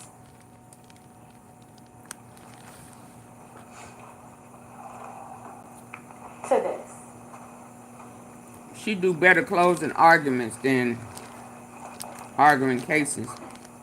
The defense will try to tell you that the police officer didn't do a good job, that the investigation wasn't complete. But yet, they put on an officer as their witness. It seems as if the investigation isn't good if it doesn't cater to Hernandez Govan. Right? It seems as if the investigation isn't complete when it doesn't benefit the defense. Right? You heard from Sergeant Browning that this was a two-part investigation, and that he came and he started to get involved when Angela Arnold talked to officers about Hernandez Govan's involvement. Her interview was December 17, 2021, a month after the murder. It was a month in before they even realized that Hernandez Govan was involved.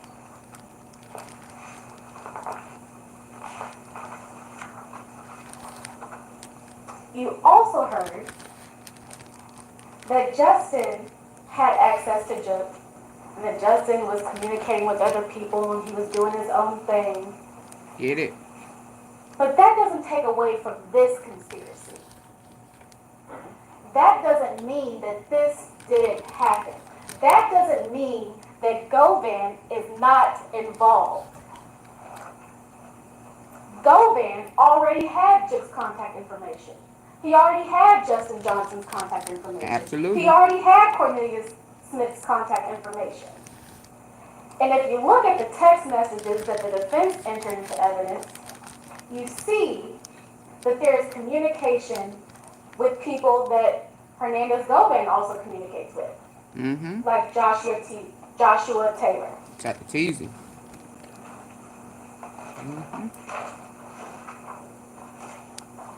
Defense will also tell you They on point. the investigation wasn't complete because there were other people involved that weren't charged. Well, we heard from Sergeant Browning that this investigation is ongoing. By definition, a conspiracy is an ongoing crime that is continuous in nature. Come on. And sometimes you Rico. just don't have all you need to charge people. Ongoing. Sometimes It's Rico, y'all. people die. And you can't indict people that aren't here anymore.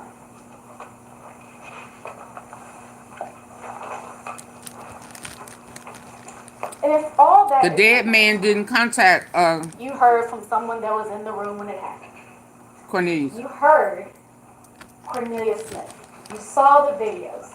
You heard the testimony of Angela Arnold and Sergeant Browning that supports Before Big Juke passed away. Oh my God, you are kidding.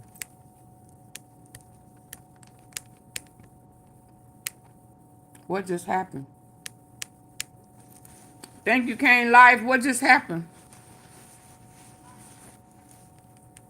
This is not a commercial. I'm going to say that's not a commercial.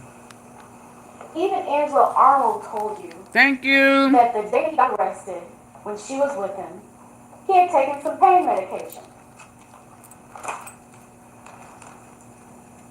And ladies and gentlemen, remember the call records. These communications don't lie. They coincided with dates of importance. The week of the turkey drive. Right. August 13th, the shooting on Paper Art Wood. They don't lie, ladies and gentlemen. The story line up. So let's get into the law one more time. Conspiracy to commit first-degree murder. The defendant entered into an agreement. What is the agreement? What is the agreement? The agreement is if you kill Dolph, you get $100,000.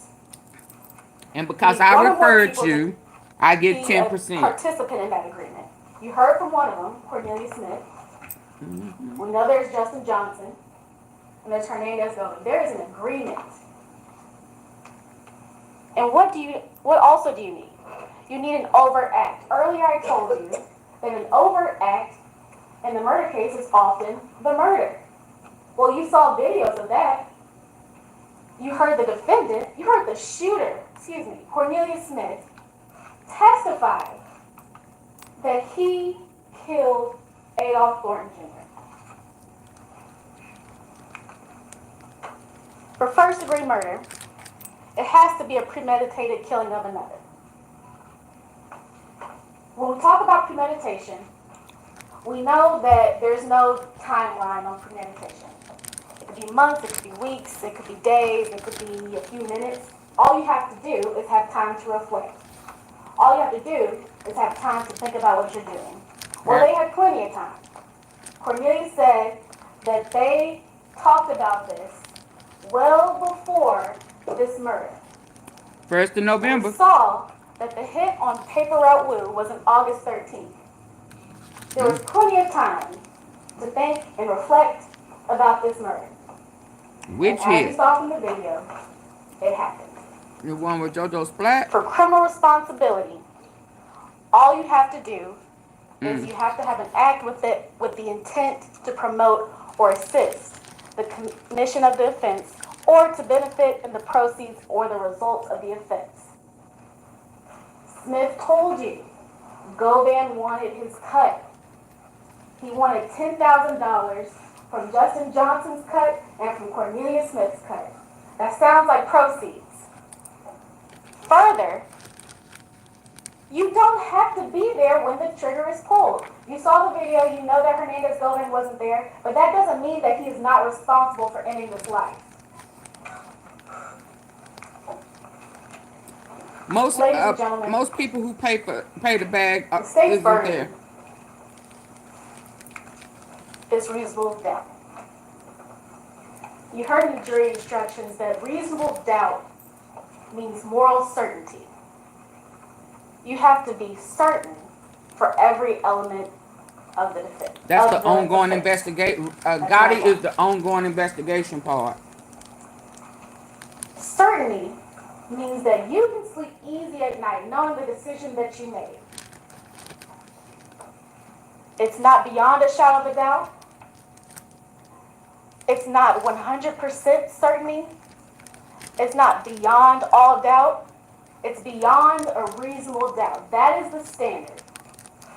Once you've looked and reviewed all the evidence, all the reason Juke was not picked up for this and testimony that you've heard, that's what they was investigating him for as well. It's ongoing.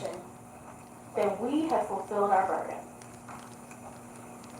We ask that you, the jury, make a choice. We ask that you make a choice to hold the defendant, Hernandez Govan, for his part, responsible for his actions. Facts.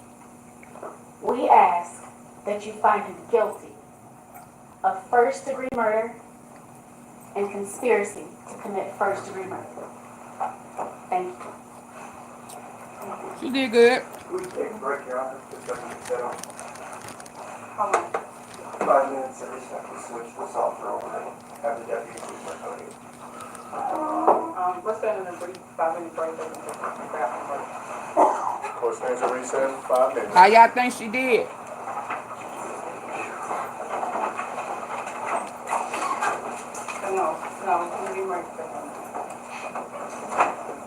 How y'all think she did?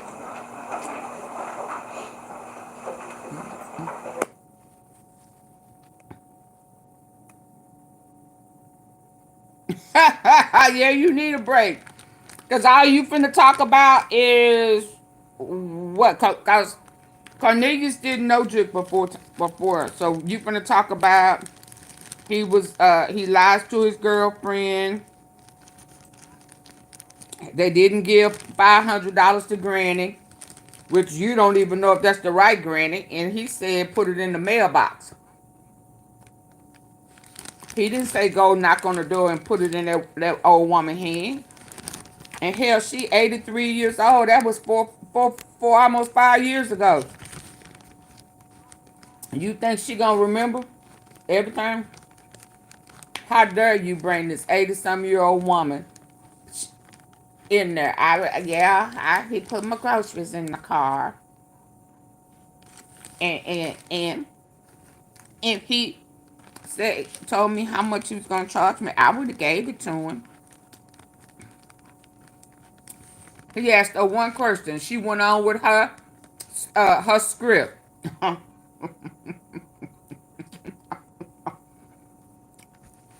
He asked one question. And she went on with her rehearsed script. That's all he asked her. Did you receive $500? whether she received it or not, he got 3 from one person and 5 from another. Somebody met with the girl with a mask on, which was supposed to be Unc, and they didn't want to touch on Unc. He came masked and she came masked, and he gave her 300. Other than that, it was to put the money in the mailbox. And then he asked her, did somebody put money in her hand?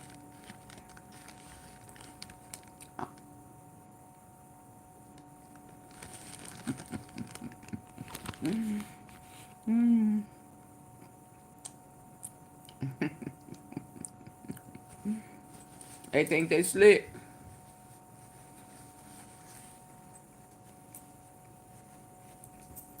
So let's be clear. There is still an ongoing investigation that then will I have to address the games.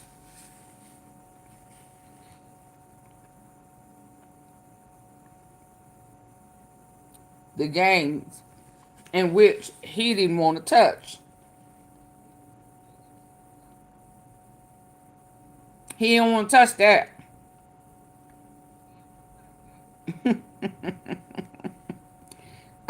Corey, because I've been solid. I've been to it. I ain't switch up. And he don't want to touch that. Damn sure don't want to bring up Teasy. He thought he did. But no. Pull them messages. When she said, yeah, then there are conversations between Quette and Teasy. And then he got an attitude. What you getting an attitude for? Lower your tone, man. She should have said something like that. Who you talking to like that? That's what AunTeaFee would have said. Who you talking to? You need to change your tone.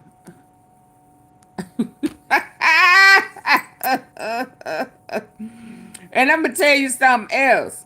He also kind of irritated because he realized that Quette done been lying.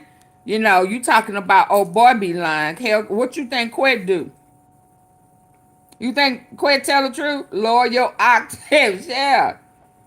Well, they present, today, you said, Joshua Taylor. See, then is when you was finna try to trip them up with that Justin Taylor and Joshua, and Justin Johnson. See, they was finna try to see the reasonable doubt. Are you sure? Okay, so let's just keep it across the board. If we gonna add Joshua Taylor in those conversations, we need to bring in the conversations in the text messages, sir, from Quette. Yes, indeed. And Joshua Taylor. Yeah. Even up until the day he passed away. Let's do that. How about that? Let's go there. Let's go there. You want to go there? Let's go there. See, that's what AunTeaFee would have said.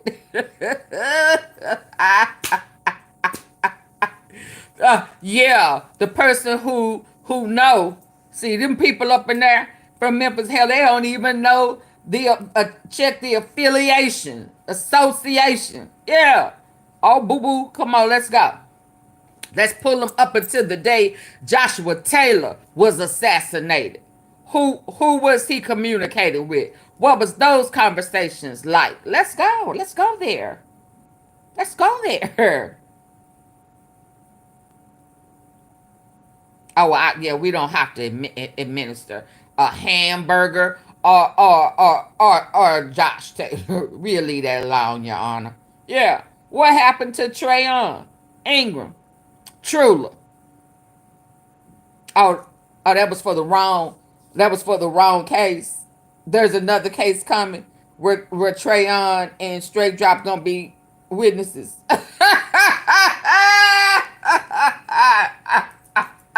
Y'all see why I didn't run with that When everybody was talking about Trayon coming, I was like, wrong case. There's another one brewing. Okay. He just said the man tried to tell him he wasn't picked up or he wasn't arrested for that because, there is an ongoing case. They're not finished just yet. This is a separate conspiracy. Because, hell, we thinking Cornelius right in there with him all along. And he like, I don't know none of them cats. And we think he lying. So we did some more investigation to find out, hell, they wasn't communicating before this. This man didn't know these people. Know what the hell is going on. So, Quet, you was dealing, you was scheming, willing, and dealing, pitching off of everything. Yeah. Front end, middle, back end, you just shysty. And look like you may have turned on the people that you was collecting money for and doing his for. Just the same thing you did to y'all, bro. You was a part of his trafficking. And when push came to shove and folk got busted, guess what the you did? You did exactly what Cornelius did to you. You took your little ugly, wrinkled face, a tattoo covering ass up on that witness stand, and you testified against T-Rex, your partner. That's exactly what you did. So you was a part of human trafficking as well. Yeah. Let's go there. See, that's what I would have been saying if I was on the state. Yeah, let's go there. I'm glad you said that. Let's go there. Yes, indeed. Let me pop you upside your head with the facts. Okay? So let's talk about somebody who is always in on some shit. That would be Hernandez Orange Mound Quet Govan. Go pull that. Go to 13, Channel 13 News and pull that while he was out on bond. And he was right there slap dead in the middle of a stage fight, then shooting. And he didn't leave until old boy shot that other guy. And then he gonna hop along kid on the side of that building in the mound. Let's go there.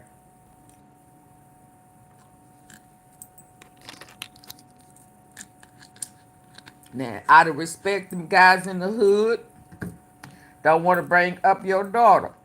But as a female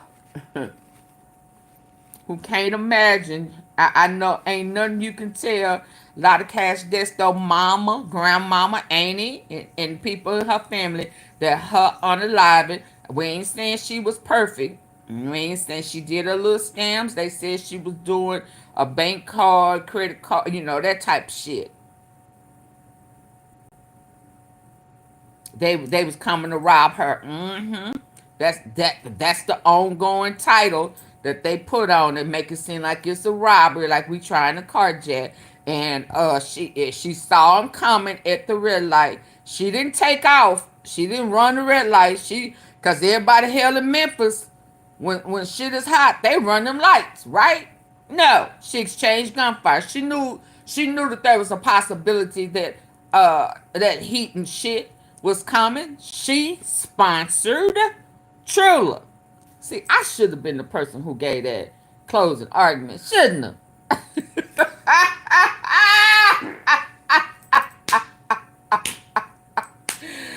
Yeah, you mean the same shit that's on his face where he caught his bodies in those Yeah, the one he don't want y'all to know he's affiliated and associated with? Yes. Absolutely. She sponsored STRAIGHTDROP as well as Teasy. Daddy too, probably with his broke non-gambling ass. He was never on top. As much as he gambled and shit and sold them little funny little, he should have been living well and out the mound. He was the only person out there like that was still in the mound. Why? Huh? If you wasn't in the mound, you was in Houston. The same Houston where his daughter was caught. Yeah. He knew what the deal was. Just like Dolph knew what the deal was. Just like all the PRE knew what the deal was. Hell, he did too.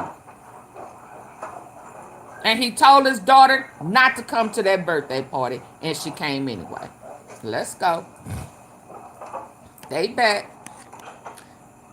I need 10 likes, y'all. I just gave y'all a whole closing argument. What the hell are we doing?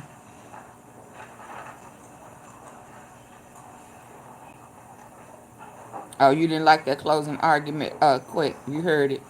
You heard it through the grapevine. You mad at me now? You mad? You mad because I just gave you a AunTeaFee closing argument that summed your ass up.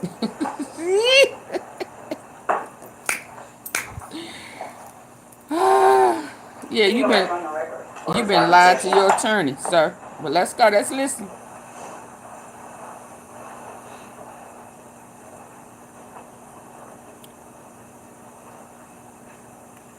Time after time. Hello. Y'all, listen. I need 10 likes. Come on, support the platform. I done gave y'all everything I had for 4 damn years. Come on now. Yes. Jurors enter in the courtroom.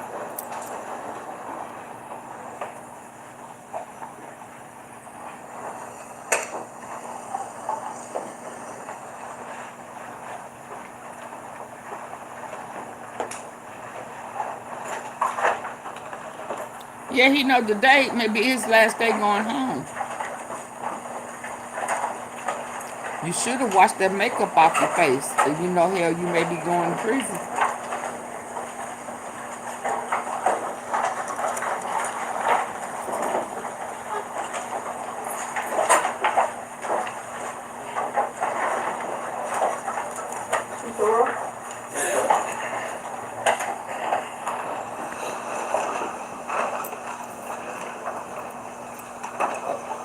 Ladies and gentlemen, I want to thank you for your time this past week. You've been stuck in a hotel room with no TV, no internet, just to make sure that your mind doesn't get jaded with regards to anything you see on the press. We talked about first appearances. I also talked to you about the fragility of the criminal justice system, and I hope you can see the why now. I don't know anything about the 16 of you, which 12 are going to be the actual jurors. Mr. Govan doesn't know. I don't know if you have kids, if you're rich, if you're poor, if you live in Orange Mountain, if you live in a nice part of Nashville, Memphis. You see that I'm from Atlanta. But all I have is trust in you because you said you So it was a local. Mr. Govan. Oh, he out of here. They local people. Come sit at the table and let them see you. It's time you're not marginalized anymore. Sit there. If they from Memphis, they know him. Sir, you the one who don't. The fragility of the system is solely based on you. I don't know in what world the prosecution is Them living people in know this him case, if they from because Memphis. unless they were watching something in the multiverse where other witnesses were saying perfect things. I don't know why we're here. You all should be embarrassed as a community that your district attorney thinks this evidence is sufficient to take a man's life for first-degree murder. You should be embarrassed that this is the person you voted for. He should be embarrassed because he was a part of it. Just embarrassed. Many of you said you had a problem with the criminal justice system because too many people go free or they get bond. What they don't tell you, what the government doesn't tell you and the press doesn't cover, is this is what happens when you don't have an advocate that knows what the hell they're doing. Well, what's his criminal record? Checks all the records, fights for you, and shows you that he didn't do it. That's just another black man that is of no value from Orange Mountain, that's poor, that has never had a voice in his life. What's his criminal record? That. My team is fixing that. He is indigent, he is poor, and he deserves better than he's gotten in this case. Sergeant Browning, who's the biggest liar that I'm going to go through with you, says we can't kidnap people and bring them in for questioning. What did Angela Arnold tell you? They threatened to have me arrested, being involved in this case, if I didn't talk to them. Yeah. We went to the airport and we figured he was going to assert his rights, so okay. What about the second guy, Mr. Sears? His lawyer said he wasn't in town. When you talk about accessories and all this other stuff that the judge has told you about, how about the people that helped hide him? How about the people that helped give him new clothes? How about the people that gave him medical treatment, assuming they were even shot? Because you know what? I don't even know if he was shot, and I don't even know for a fact if that was the Mercedes used in the murder. Because why? There was no blood in the Mercedes. Had there been any blood to back up what Cornelius was saying, they would have plastered it front and center to you. Their own lieutenant from crime scene that they did not call tells you no one wiped that car with bleach because luminol or the other star thing, whatever it was, would show that. And if somebody said, I poured bleach on a towel and I wiped that car down, they would be lying. I don't know what world we live in. None of you would buy a pack of gum based on the word of Cornelius Smith. I thought he said he saw Cornelius limping. Because he's a lying piece of so-and-so that will do anything. Lie to his pretend grandmother, his family, his pretend grandmother. Anybody. Why you bring her? And Detective Browning may even be worse, because that's just pure evil, trying to put people in prison based on shaded evidence. Dabney told you the truth, that we didn't do all this other stuff that we should have done. We didn't get around to it, was his quote. He wasn't happy about it, but he told me the truth. The other guy couldn't answer a yes-no question. It was always dodge and deflect, which is what they're taught to do as part of their training when they go and come and testify. These are the people that are policing your streets. You should be ashamed. The only crime that's being committed here today is in this courtroom. It's been committed for the last 3 days. This poor man will never get his life back because of what's happened. He's been threatened. Dolph, you're right. Dolph will never get his life Dolph back. murder, and everybody loves Dolph. Dolph has been threatened for years. He moved away from Memphis 5 years ago. He had 3 old bullets in his body from other times he'd been shot at by people, being in Charlotte, being in Los Angeles. Everybody knew there was a price on his head. There is no plan. And he wanted the money out of it. I tell you why. Because if I made a plan and I go back to my house across the street with a murder car, are you freaking kidding me? Yep. And then they go ahead and call around to see where can we go to get changed. We got across the street from the guy that planned the murder. We don't go to his house to change clothes, but we ride around town until somebody picks up the phone, as you see from the records, and we go to 2-lane while we're bleeding and doing everything else. Have you seen a single photo of Angel Arnold's car, the Mercedes, or anything that had a drop of blood in it? As if they said, Cornelius is a pathological liar. I don't even know if he got shot on that day, because you have to ask yourself, there is a bullet lodged in his shoulder, as he told you. For a They said they got it out at 201. He had a problem. He just put some bandages on it and it was okay. Yep. He ain't the only one. Please, for the love of God, this is insane that I even have to talk to you about this. If this is what is sufficient evidence for first-degree murder, we're all in trouble because you're going to be next. Assault, all these charges they gave you, there's 15 different ways they're trying to convict this guy. I didn't assault anybody. He didn't assault anybody. He didn't aggravated assault anybody. He didn't solicit anybody. He didn't facilitate anybody. Yeah, he sent the guys to do it. Anybody. It didn't happen. All the text messages, all the phones, everything that showed you. Have you seen one single message from Justin Johnson or Cornelius Smith that says, hey, bro, let's go shoot somebody?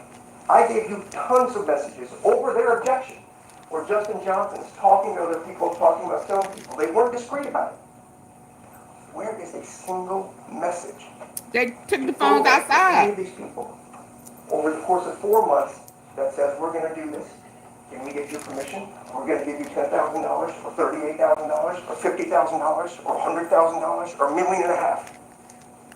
You think if they would have had it, they wouldn't have shown it to you? They know the truth is the text messages are only about music because he's friends with Justin. I'm sorry, Justin's not a nice guy. They all live in the same neighborhood. Oh, Justin's not a nice guy. QUETTE is. Got quote communications doesn't mean you're in a conspiracy to kill someone. Cornelius. Let's go with the slides. This will speak for itself, and I'll let you think about it because I've hammered the point about didn't prove it. I don't need you to say he didn't do it if you don't want to, but they absolutely, for God's sakes, didn't prove it. Go to the next slide. The records did. All right, so so you see this, what the government says? Angel Lawrence phone? Absolutely. This is Star Defense Exhibit number 1. This C bra, assuming C is Cornelius. Send me bra number so I can get my phone, right? He needs to get his phone. Next slide. Quez's number. Guess what he told you is the one honest thing he said. His brother's freaking name is Marquez Smith. They call him Quez. His brother is the one that got the phone at best. You know why? Because they had TBI Garner up here. They asked him to do location data analysis on the phone, right? You guys remember all that? And they did it solely for Cornelius' phone, and they did it for Dustin's phone. But yet, they didn't show you any location analysis. All they have to do is say, it's in that general area, this is where the tower's being. Because calls are being made. Where was this call from? Where was his brother Quest? They just BS you constantly, and here I am fighting for this man's life. He is your peer. You need to be here protecting him from this. Bravo, bravo. He acting his ass off, y'all. He care about black men. So I'll just go over a few things on Cornelius Smith. He cares about black people. I think that was pretty obvious from his statement. Go ahead, Robert. I think all this is tell that to your president. You got a sociopath on your hands that's out there on his daughter's birthday. Is he intoxicated? Is he not intoxicated? Just ask the prosecutor to tell you. Oh, he does not know quit doing. Do you even think the prosecution would take advice from Cornelius Smith on anything? But it's good enough for this poor man's life. My dad used to tell me, you know, if somebody's honest, would you loan them money? Raise your hands if you're going to loan Cornelius money. Because that's the crux of the whole case. And a bunch of BS cell phone records that don't tell you. Donald Trump. Because they didn't do the location analysis. They can't give you a single text message that says we agree to do anything. And that's why Cornelius didn't get his money. As he was fooling around with Quett. And when Justin went out. Next. And if you're not biblical, I'm sorry, but growing up that way, it's just, used to be told, the truth never changes. You don't need to remember it. You don't need to practice. Why you tell Granny to practice? I don't want a deal. I'm just here out of the goodness of my heart. I'm going to get a mandatory life sentence. Insane. Next. Hey, G. Ferguson. We also showed you the letter. Can you please hit the like button? Cornelius that he sent to his sister saying, I've got that lawyer that you're paid for. It's this guy's good to see you. I cooperated against somebody else and walked from Thank you. That's what you have in black and white in Cornelius' own handwriting. And that is what all of you said when I said, what would you do? Everybody who came in and didn't hit the like button. Hi, Keena. Can you hit the like button, please? All right. We know this to be true. Next. And we know all this to be true. He ain't talking about nothing, y'all. He don't even know who he describing as Quett. And we all know this didn't happen. It just didn't happen. His story just didn't happen. And both he and Angela said it. Because, remember, he had talked to his family. Angela, I mean, because it's funny. Now I know that they didn't get an outside jury. The 17th of December, when these she people decided, in Orange, these note people in Memphis how know they have Quett. to prompt her to ask, could it be somebody with the name Q? And note, they had to ask her, didn't he forget something? Didn't he tell you something that he might have forgotten or something that he needed? They had to prompt her. This is 30 days after that. You don't have to remember the truth. This was the biggest day in somebody's life, you would think. I just killed Dolph from running around, and she can't remember who the guy was that picked up the stuff at pressure room.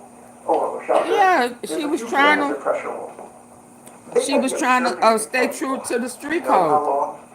Till they found out Q told on Cornelius. Maybe go there and ask them. We've had ring cameras and other things like that for a decade.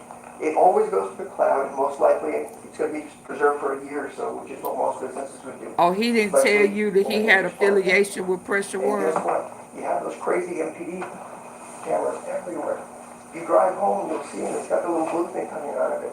I showed you some of those from right around the area. Nobody checked any of them. You don't have to take my word for any of it, because everything I'm going to tell you is going to be backed up. No, Corey, because he don't feel like he did an adequate You don't have to job. trust me for anything. You don't know me. But I want independent proof So, before I get surely, to bed with a murderer, with a let me machine gun, act it that shot out. a guy 20 times in broad daylight, and thank God he didn't kill anybody else in that cookie shot. And this is who they're indicted. Yeah. He gave him 4 guns.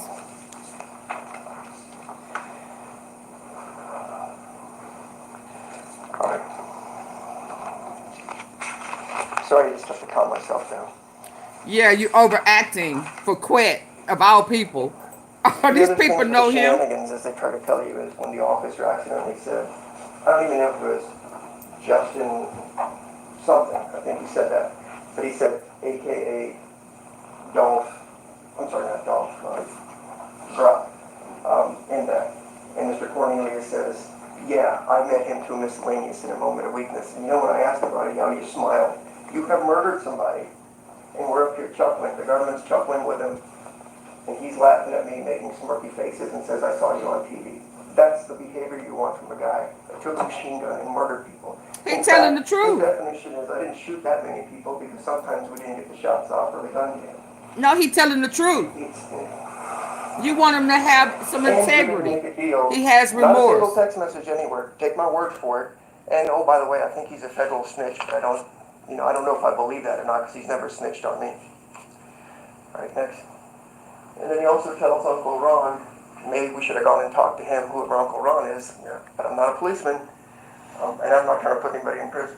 That there was a bug on him, that he's a snitch, and so you're going to have to plan a big Oh, old murder. you've been throwing a whole bunch of people out there. Don't stop now. So we know he paid for his lawyer, and we know that was a team issue. And you know the absurdity of the prosecutor in the last statement. They're going to get to go up again and call me every kind of name in the book, which is fine. I can handle it. I will take those arrows for this man that I've grown to care about over the last year and a half. Oh, yeah, right. They had the audacity to tell you we can't indict somebody that's dead. Should have died 2.5 years after all this happened. Remember, Justin Johnson was indicted in December of 2021, about a month after this happened. Cornelius was indicted in January of 2022, about a month and a half after this happened. There is no investigation done in 2023, or essentially 2024. It was done. They indicted and gotten who they wanted. So at some point you gotta ask yourself, what happened here? And I have no idea, but it's not my burden to prove their screw-ups. If you believe Cornelius, he says Jook is the one that set it all up. His girlfriend says that. Then they backtrack and say, well, he was there and he set it up, didn't go there. None of it happened. Keep going. None of it happened. And with Miss Arnold, I don't know how you date a murderer that's been domestic violence me, stolen from me, done this. I don't know what They didn't want, baby, baby, pull QUETTE's record. They've had visits, they've talked about it, and her story is still iffy as far as that goes. And God bless her. I hope none of you would be with a essentially soon-to-be convicted murderer for 4 years after all this happened. Right, next. You don't know QUETTE. We keep talking about the car on Bradley. The person that you've grown to really like over the last year and a half. Take that makeup off his face. Involved in the Dolph shooting as well. Next. All right, we already know this as far as the jail calls and the family coming to see her. Next. And we also know about the varying amounts of money this whole thing was worth. So now we get to the meat and potatoes of a few things I want you to consider. Remember, the 2 pillars to this case is you gotta believe Cornelius Smith, and the judge has told you over and over again, you have to have an agreement, you gotta believe it's out there, otherwise nothing. They've come up with 15 different methods, from murder to second degree to 30, I don't care if it's 47th degree murder, no. none of this stuff happened. There's no assault, there's no solicitation, there's nothing. So, let's talk about the detectives. Next slide, please. All right, so the Detective Browning, the all-powerful Detective Browning, told you that Govan last talked. Oh, I'm sorry, I got my slide mixed up. We know Dabney, who actually I respect and had a nice talk with. He said they didn't do it straight up. Didn't try to sugarcoat it. We just didn't do it. Didn't go to pressure wall to confirm anything this man was saying. The other evidence we had was better. Told you straight up, there was no relevant evidence of AutoZone, so there's a mystic receipt that's all crumbling, you can't tell what it is. That's supposed to be some kind of evidence now. And they didn't get around to investigating Joe, who was on Team Cornelius, or whatever you want to call it. At least he was honest enough to tell you that. Yeah. So, these are the slides you saw yesterday with Detective Browning, and this is where the evil of it all comes in. He did these cold detail records for you. And this slide cuts off at 11:16 at 3:01:17. Right? They stopped it right there. I've highlighted for you. That was the slide. You might wonder, maybe, what's the big deal about that? It's just some phone call to somebody, no biggie, right? Yeah, he's talking to Cornelius here, no problem. But guess what? If they would have given you the full story on the slides where they try to bias you, next slide. You see, on the same 11:16 at 5:37:15, this is Joke's number, and he spent a 6-minute phone call. It's not on the slide.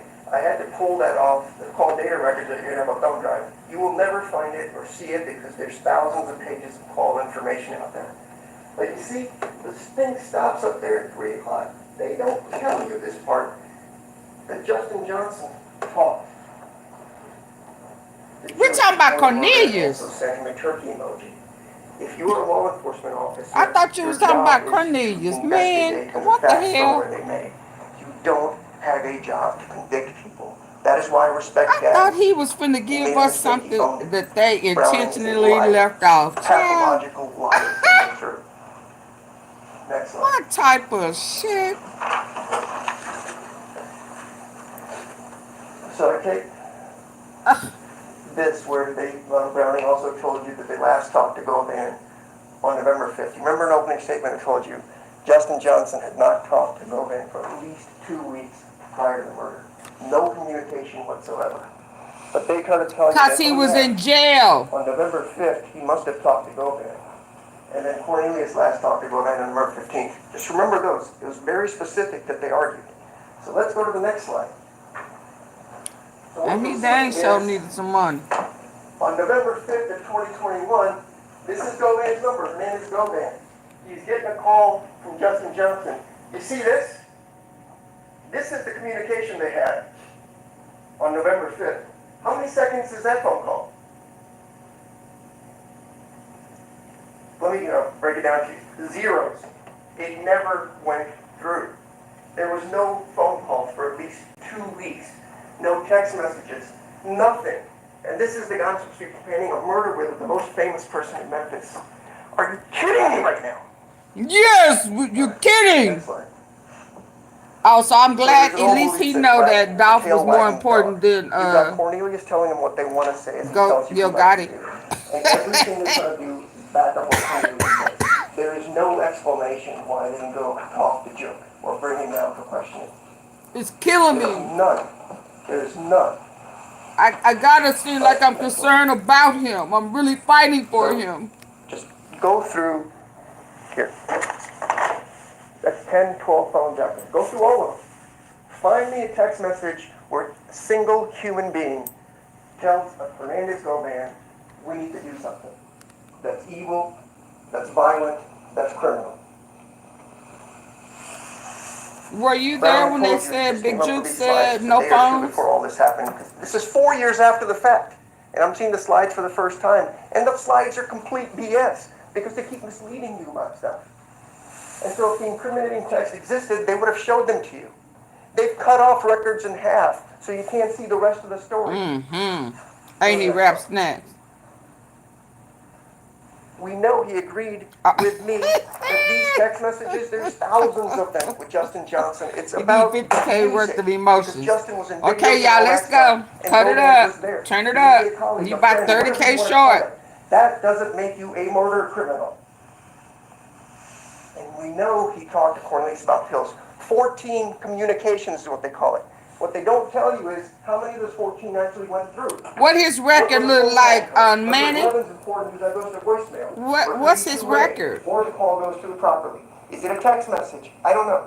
Last night I'm talking to my daughter just about her boyfriend. Between okay, yeah, no problem, I had 16 communications with my daughter in a span of like 3.5 minutes.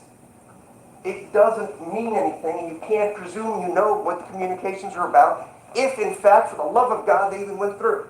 I want to show you one bald-faced lie by the government right there. There was no call on November 5th. Or the government was not involved with the assassination of We have Dolph. an emoji, we have a 6-minute phone call, and you know this secretive plan, PRE, as his bodyguard told you, this is social media. They do this every year. This is what they do. Remember, he's a man of the community. They put it out there. Everybody knows they're doing turkey emojis every year. Most of you probably know about this. And if they do, they already know about QUETTE. So you can stop acting, boo. These people know QUETTE. Somebody in that jury stand know QUETTE. It's not anything that could get voluntarily out of that man. We had to press and press and press to show that Justin Johnson already knew Joe. Didn't need our guy to do any of it. That is why you will never see a single text message of any incriminating nature. Because I can promise you, had it said anything, a comma out of place, they would have it plastered up here on a board saying, see, we got him, we got him. Now, all right, so Garner, he said, MPD asked me to do what? Location analysis on a couple of phones. Justin and Cornelius. All you have to do is plug in a number on a computer. We could have done it. Hey, it's also all pressure wounds. Maybe more believable. Yeah, come on now. We can get a verdict today. Stop. You going on like Pressure World again. Shit. Did you go over there and get it? Cell phone tower analysis for a very short amount of time, and then it just stops. So I'm assuming QUETTE didn't tell him he had some ownership or some hookup or something with Pressure World. None of the other phones were done. That's part of his trap. Hell, where was anybody else in this case? Right? All right, we've got this. So covered that. Go next. We covered the AutoZone thing. I just respectfully ask, if the audacity to put a crumply receipt in front of you that you can't read and just say, I just know this now. It is not mentioned in any police report anywhere. As I asked him, he couldn't answer the question. We don't care about the car cover. Hell, it was picked up. This is garbage because they talked about the auto part from earlier. You can't put a date, time, place on it. It's all what they call red herrings to mislead you. Think there's something nefarious out there and just use your imagination to convict people. You would never let this happen if it was somebody you cared about when you saw this. Some of you might be supervisors. If this half-assed work is what they brought to your desk, you would fire that person immediately. And don't say you wouldn't, because you would, because it makes you look bad. This whole county is a freaking embarrassment with regards to this trial, and the whole world is watching. Oh, yeah. Well, now that I agree. The whole county is fucked up. Right. Sure is, because they knew that there was a hit on Dolph, and they didn't stop it. And then the last thing is you got to ask, if I set up the plan, now that I agree with you. Car come to my house. And if I have a murder car come to my house, why don't people just come inside and change clothes there? I agree. The whole county is up. Place to go change. And again, I know you may think I'm crazy, but there's no blood in that car. Was this even the right Mercedes as far as that goes that they got? You remember Treon Ingram and another gentleman had stolen that Mercedes. Then why did he have to call him from somebody else's phone? Because Treon Ingram picked up another murder right after that. Where did the blood go? Cornelius told you point blank, no ifs, ands, or buts, and his girlfriend. I took bleach and I wiped it down. Lieutenant from CSI with 28 years of experience. I could have sworn he said he didn't know what it was. Where's Angela's car? Remember, she said he was bleeding all over. Where's the evidence of any of that? Right, next. So all I do is cross my hands and beg you guys. Big. He is your peer. There is no evidence here. You would never accept what's happened in this courtroom in your own personal lives to make any decision of any kind. And he deserves that same respect. There is nothing here. They're going to get to come back up again. Remember, we talked about first impressions. You need to use your minds, your eyes, your ears, and your noses, and call the sniff test BS on this whole thing that they're about to give you yet again. There's nothing here. What's BS is that you had this man put makeup on his tattoos. There's not a text message, there's not a phone call worth a damn, and they aren't telling you the story. Make them tell you, why didn't we investigate you? Oh, Make that. them tell you, why didn't we investigate all the people that Because helped they these told folks him it's the ongoing trial for another case. conspiracy. How did he conspire or solicit Justin Johnson? Have you heard anything about that? Who's Jamarcus Johnson? Have you heard a single word out there? They're all together in a conspiracy. All you have is Cornelius' word. He's the linchpin of this whole case. And none of us would trust him. And we sure as hell wouldn't loan him money. And then we have phone records that actually exculpate. But if you make it all nefarious and have a sleepy detective get up there and talk about it. He don't know nothing about Jamarcus. Jamarcus was an accessory after the fact. If he didn't know, oh boy, prior, he wouldn't know Jamarcus.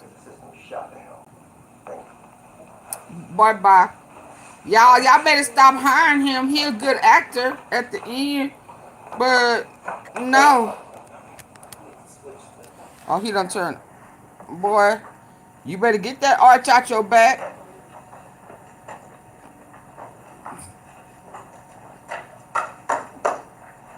Are you kidding me right now? Let's go. This is just called the whole city of Memphis stupid and dumb. Ooh, let's go. Everybody from the DA to the police officers to the y'all. prosecutors. To y'all. It's all dumb. That's right. Everybody all on them dumb. Are you kidding me right now? Let's go. He calling y'all stupid for quit. This case is not about the prosecutor. This case is not about Juke. This case is not about Justin. This case is not about Cornelius. This case is about Hernandez Govan. He is the person on trial. Let's go. Not the city of Memphis, not the DA, not the prosecutors, not you, Hernandez Govan. Call him Orange Mound Quit. That's who we are here about. Call him Orange Mound Quit. That's what this proof has been about.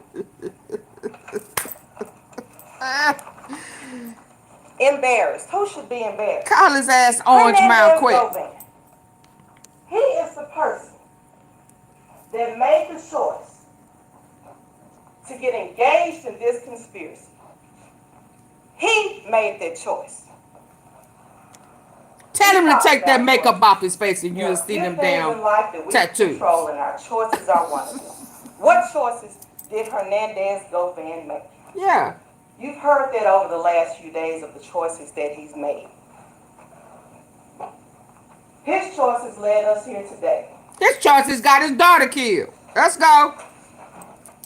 All right, police, they say they didn't do a good job. Convenience. Right, Corey. Something novel. He did everything because right. They didn't arrest everybody. Everybody has to be arrested for them to do a good job. There was a twofold investigation. Sergeant Browning and Sergeant Dabney both told you that. It's very convenient that that part was left out of the defense's argument. There was a twofold investigation. Homicide and MGU, those are two different entities within the Memphis Police Department. There was an ongoing investigation.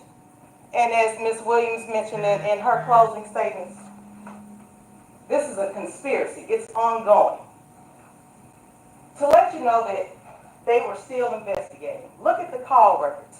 Look at when those call records were received. Now, thank you. Defense will have you believe that CD and TB. Thank you. Thousands of pages of call records. There are. But guess what? You'll have access to all of that, and they're on a flash drive. You can search. You can put in the numbers that were given to you. When things happen, or what happened with those calls. They're there for you. There's no hiding. There's no putting them aside. They're there for you to look at. So I wanted to clear up that misstatement. That lie. At the time of the incident, November 17, 2021, was on a homicide. It was not on who went to AutoZone or who went to Pressure World. The focus was on a homicide. A person was dead. Facts. The defense never mentioned that we are talking about a dead person. Dead. It's everybody's issue and fault but Hernandez Govan. Facts. The police didn't kill ADOLPH Thornton, Cornelius, and Justin killed ADOLPH Thornton. But who put them together? Hernandez Govan. Look at the PowerPoint presentation that Sergeant Browning provided. It has communications that contact log was put in there for Juke and Justin on the same day, about July 27th, around that time. They looked like they exchanged numbers. And if they knew each other before then, they wouldn't have had to exchange numbers. They would have already had each other's numbers. Facts. Look at that. Look at the call detail records of Cornelius Smith. You'll see about the first time he had contact in his phone anyway with Hernandez Govan was about July 25th, 2021, around that time. All you have to do is plug the numbers in. It's not rocket science, as he'd have you believe. Hernandez Govan put these individuals together.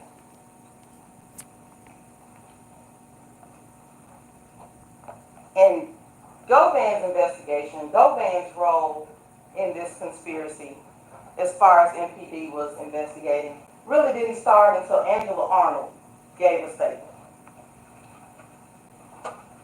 Now, if we are to believe anything Angela Arnold says, then we are to believe call records, which Sergeant Garner said they don't lie. They're the records. They are what they are. So we can't believe that. We're not supposed to believe Angela either. We're not supposed to believe anything that's happened. The records are what the records are. But they bring in Sergeant Coburn or Lieutenant Coburn. Officers are bad. They don't do a good job. But he wants you to, well, this officer did a great job. Just this one that we bring in. He did a great job. Dummy. Cornelius will tell you, he didn't just get a whole thing of Clorox and pour it all over the car and wipe it down. He said he sprayed some substance on a towel and wiped. He was still hurt. It was in the dark. He was in a rush. He was scared probably that Govan was going to come out and shoot him or do something because he was across the street from his house. Right. But you want us to, defense wants you to believe that all the officers are bad, they did everything wrong. Except because they didn't go to Pressure World and AutoZone. The investigation was ongoing. Look at the call records. Look at when they were done. And you can still investigate. Because you want someone arrested tomorrow, it doesn't mean the evidence is all there. At this point, Juke is dead. Bobby Carter's dead. Joshua Taylor's dead. We can't arrest them. We're not digging them up from the ground. They are dead. That point is dead. Everybody associated with Juke is dead. Except Cornelius. Browning just analyzed the numbers that were there. Garner said the records are what they are. They come from the phone company or from the phone. All Browning did was analyze it. Well, yeah, but I'm talking about that was Say, hey, these many immediately calls came from this mentioned individual, this many contacts. That's all and Browning going out brought the here to pre. testify about. But because those records show Hernandez Govan communicating with the conspirators throughout the summer, throughout the fall, from July until November, well past November 17th, at least November 20th of 2021, oh, Browning's a liar too. And when all he did was analyze the records were made by Mr. Govan.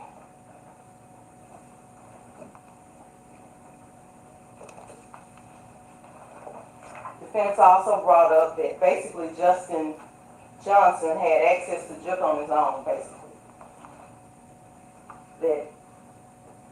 But we know that Govan made that connection. July 27, 2021. We know that. We see that in the call records. We see Govan already had Juke's information. Govan already had Justin's information. This was by July 27, 2021. Govan had Cornelius' information. Govan texts Justin address to Juke's smoke shop. And the contact was created between the two while they were there. But guess who did not have contact with Juke? Let's go. Cornelius. He was a part of this conspiracy as well. And he got up here and he testified. And he told you that he really didn't have much contact with Juke. Guess who he was communicating with? Hernandez Govan. He did it. He did it. And let's look at the definition of conspiracy. You just have to create that at least with just one other person. She should have said, stand up. So if you take defense at his word that Justin Johnson had other conspiracies going on. Stand your ass up. Hernandez Govan was still egging on Cornelius. He promised to get Cornelius paid. Cornelius didn't have direct access to Juke. He told you he was trying to still get his money. December 2nd, 2021, he sent a message from Angela Arnold's phone via Instagram message. He said he couldn't just straight out put that, hey man, I want my money. I did what I was supposed to do. He said he sent him a message trying to get his attention. Oh, okay. That's why he put, A week later, I want you to hear my music.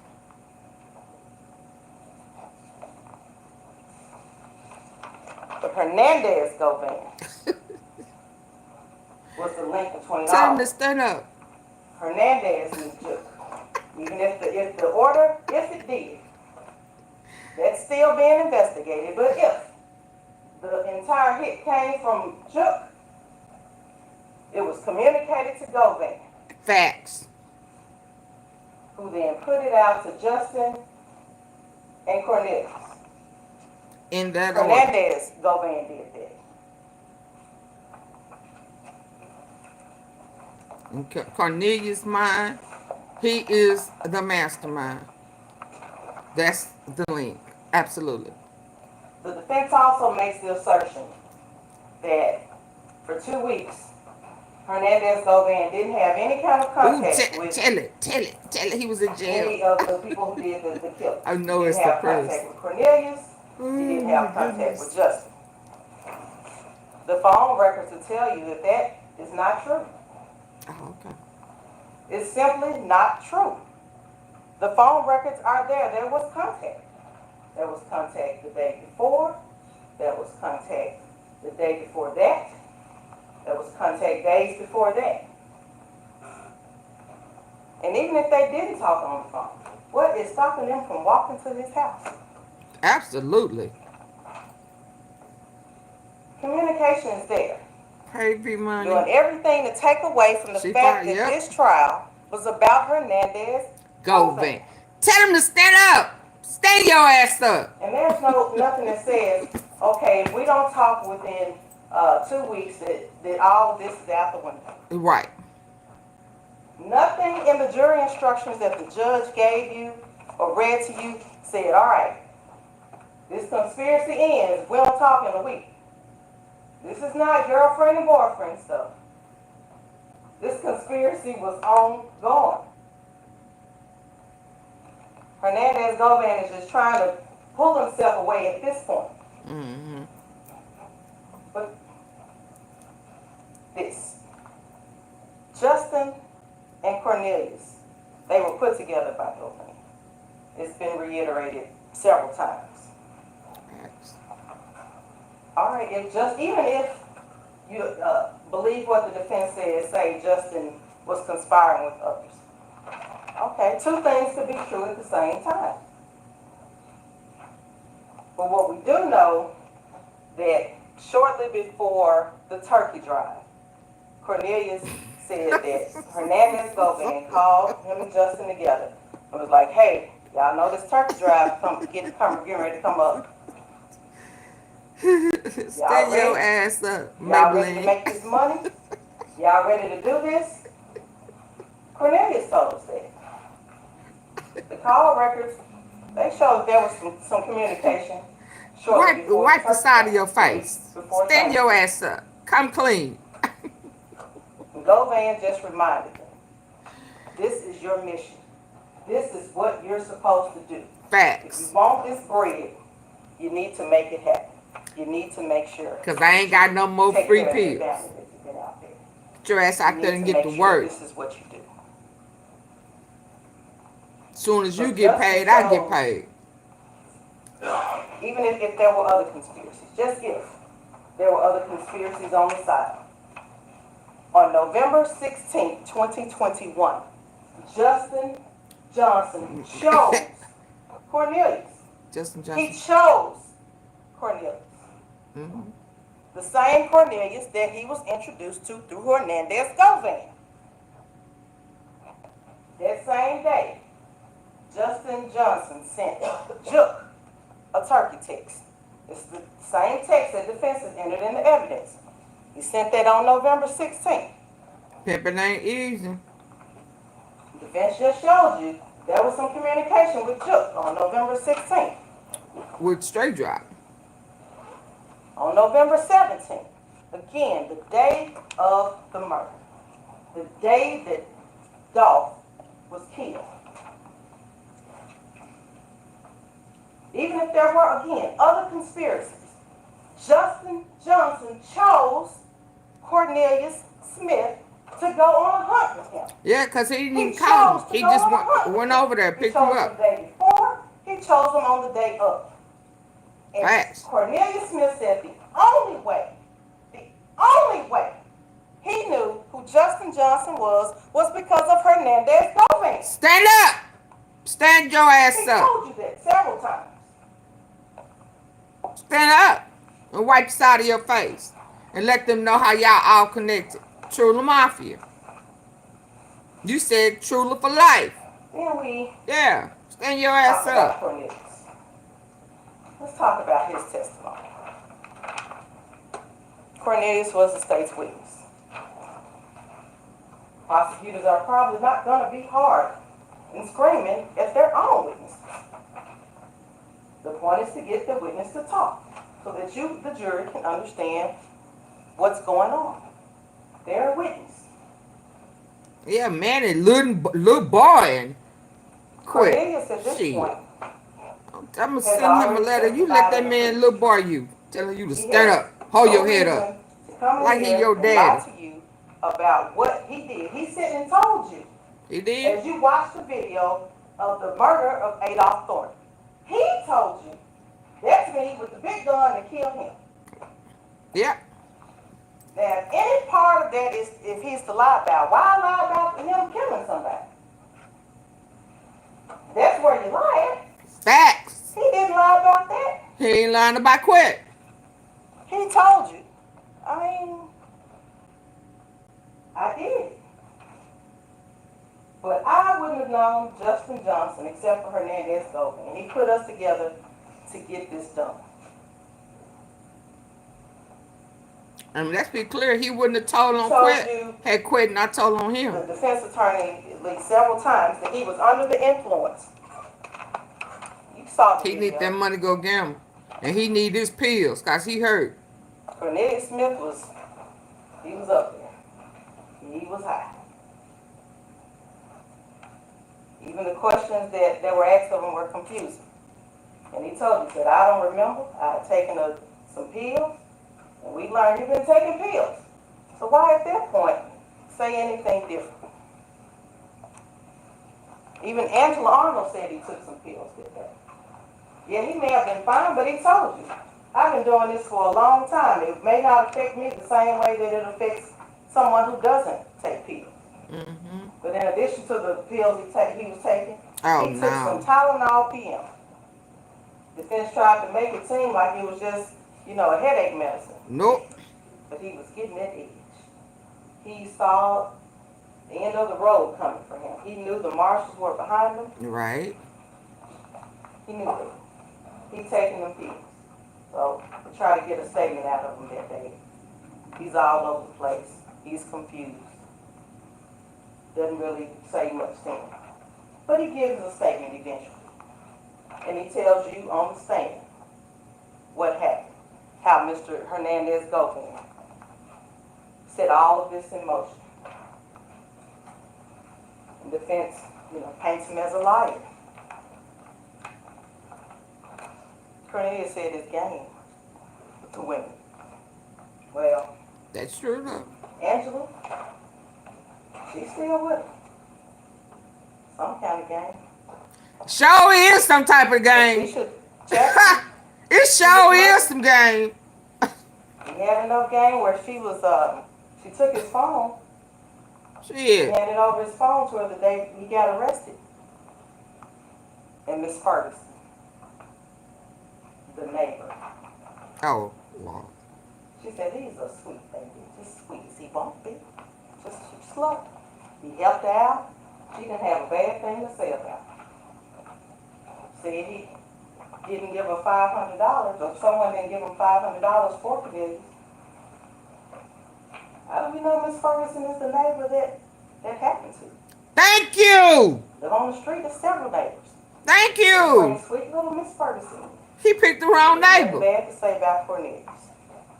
Shit. Cornelius, this testimony was backed up by Angela, by the evidence and phone records. Facts. Y'all, he out of here. Murder. All of that is backed up.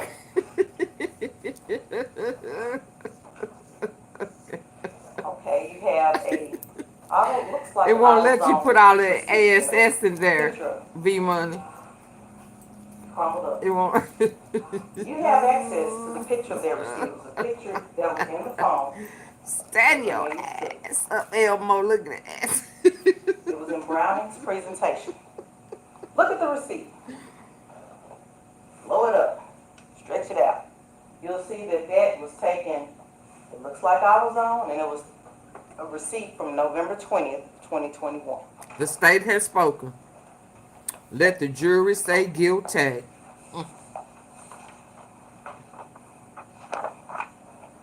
In the end, In all of this points back to Hernandez Govan. stand your ass up. He got the ball rolling. Stand your ass up. That's right. He kicked the ball in the end. Yeah. He introduced Cornelius Smith and Justin Johnson for the purpose of taking out members of PRE. One member of PRE being ADOLPH Thornton. That's where the conspiracy started.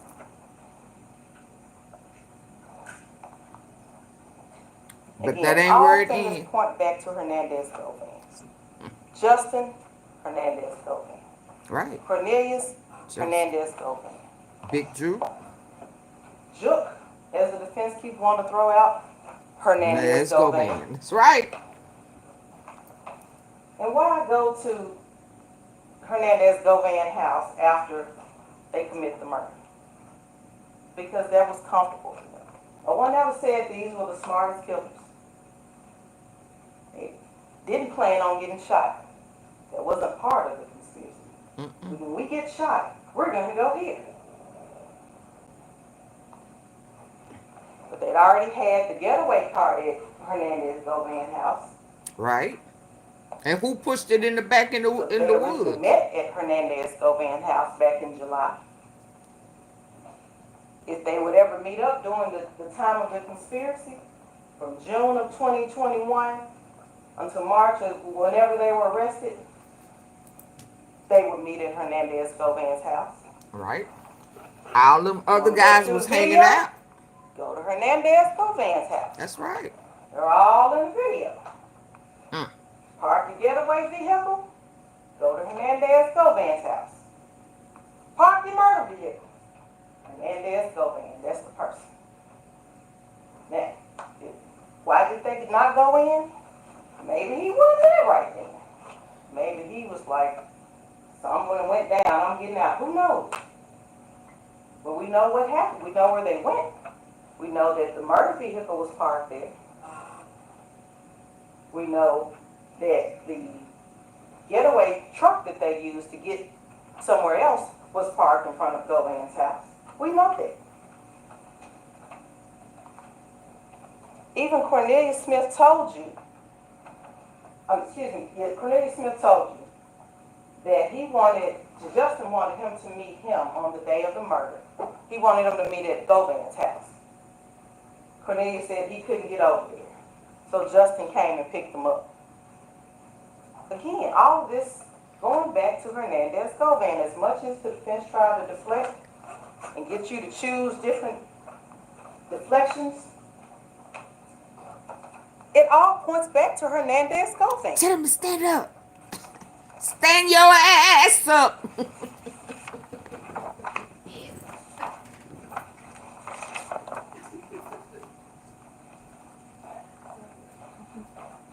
Hernandez Govan had choices. He chose to bring Cornelius and Justin together. He chose to encourage them to have a hunt, to go on a hunt. He already knows, but the biggest bounty was Dolph. He knew that Cornelius had a drug habit and that he needed money. And he played upon that. He preyed upon that. And he put him together with someone who was just as hungry for him. Justin and Cornelius were put together by Hernandez Govan. He chose to ask each of them for a cut of the proceeds. He chose conspiracy. Hernandez Govan chose murder. Adolph Thornton will never get to experience many of the things we take for granted in getting old. He will never get to experience gray hair. He will never get to experience wrinkled skin, crackling knees. He didn't get to choose to grow old. That was taken from him and put in motion by Hernandez Govan. You, the jury, you have a choice. The choice is now yours. You have a choice in whether you hold Hernandez Govan accountable for his role in this murder, for his role in this conspiracy. And I ask that you choose to find Hernandez Govan guilty of murder in the first degree and guilty of conspiracy. Thank you. All right, ladies and gentlemen, I'm picking up on page 27. Deliberation, order of consideration. In reaching your verdict, you shall first consider the offense charged in the indictment. If you unanimously find the defendant guilty of that offense beyond a reasonable doubt, you shall return a verdict of guilty for that offense. Are they gonna let them go home? If you unanimously find the defendant not guilty of that offense, or have a reasonable doubt of the defendant's guilt of that offense, you shall then proceed to consider whether or not the defendant is guilty of the next lesser included offense in order from greatest to least within that count. They need to keep them there. there. You shall not proceed to consider any lesser included offense until you have first made a unanimous determination that the defendant is not guilty of the immediately preceding greater offense. They need to say, "Oh, Your Honor, we don't need to go nowhere. We already know." Doubt for the defendant's guilt of that offense. If you have a reasonable doubt of the guilt of the defendant as to all offenses charged and included in that count, you shall return a verdict of not guilty and proceed to the next count. Verdict. Count 1. The charged offense in the first count of the indictment is conspiracy to commit first-degree murder. The lesser included offenses in order of consideration from greatest to least are facilitation to wit, conspiracy to commit first-degree murder, solicitation to wit, conspiracy to commit first-degree murder, and accessory after the fact to wit, first-degree murder. Count 2. The charged offense in the second count of the indictment is first-degree murder. Hey, The Paul lesser Duval. included offenses in order of consideration from greatest to least are second-degree murder. Oh, that was his uncle. Facilitation to wit, first-degree murder. Facilitation to wit, second-degree murder. Solicitation to wit, first-degree murder. Solicitation to wit, second-degree murder. Oh, he got a whole bunch of charges. Aggravated assault. Facilitation to wit, aggravated assault. Accessory after the fact to wit, first-degree murder. Assault.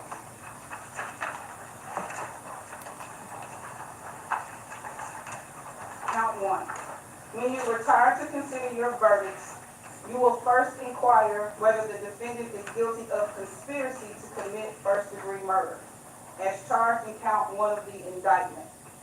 If you find beyond a reasonable doubt that the defendant is guilty of this offense, your verdict will be: we, the jury, found the defendant guilty of conspiracy to commit first-degree murder, embraced and included in count 1 of the indictment.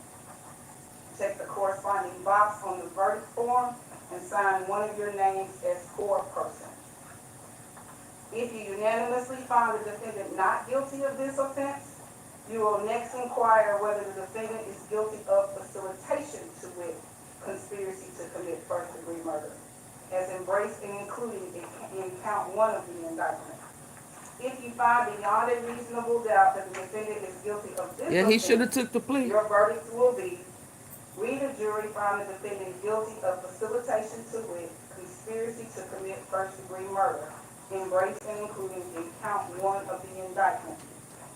Check the corresponding box on the verdict form and sign one of your names to the verdict as foreperson. If you unanimously find the defendant not guilty of this offense, you will next inquire whether the defendant is guilty of the next lesser included offense in order of consideration from greatest to least. If you find the defendant is guilty of a lesser included offense, your verdict will be: we, the jury, find the defendant guilty of, placing that offense in that blank, embraced and included in count 1 of the indictment.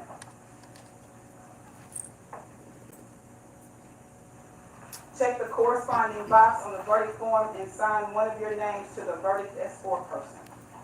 If upon all the proof you have a reasonable doubt of the defendant's guilt of the offense. Oh, what in the hell? Hold on, y'all. I'm sorry. It fell over. We, the jury, find the defendant not guilty as to count 1. Ain't nothing he Check ain't the not. corresponding box on the verdict form and sign one of your names to the verdict as foreperson. Count 2. You will next inquire Thank you, whether Jen. And the AunTeaFee. defendant is guilty of first-degree murder as charged in count 2 of the Game indictment. over. If you find beyond a Mm-hmm. reasonable doubt that the defendant is guilty of this offense, It's a home your run, baby, verdict for will this be: one. He out of here. we, the jury, find the defendant guilty of first-degree murder as charged in count 2 of the indictment.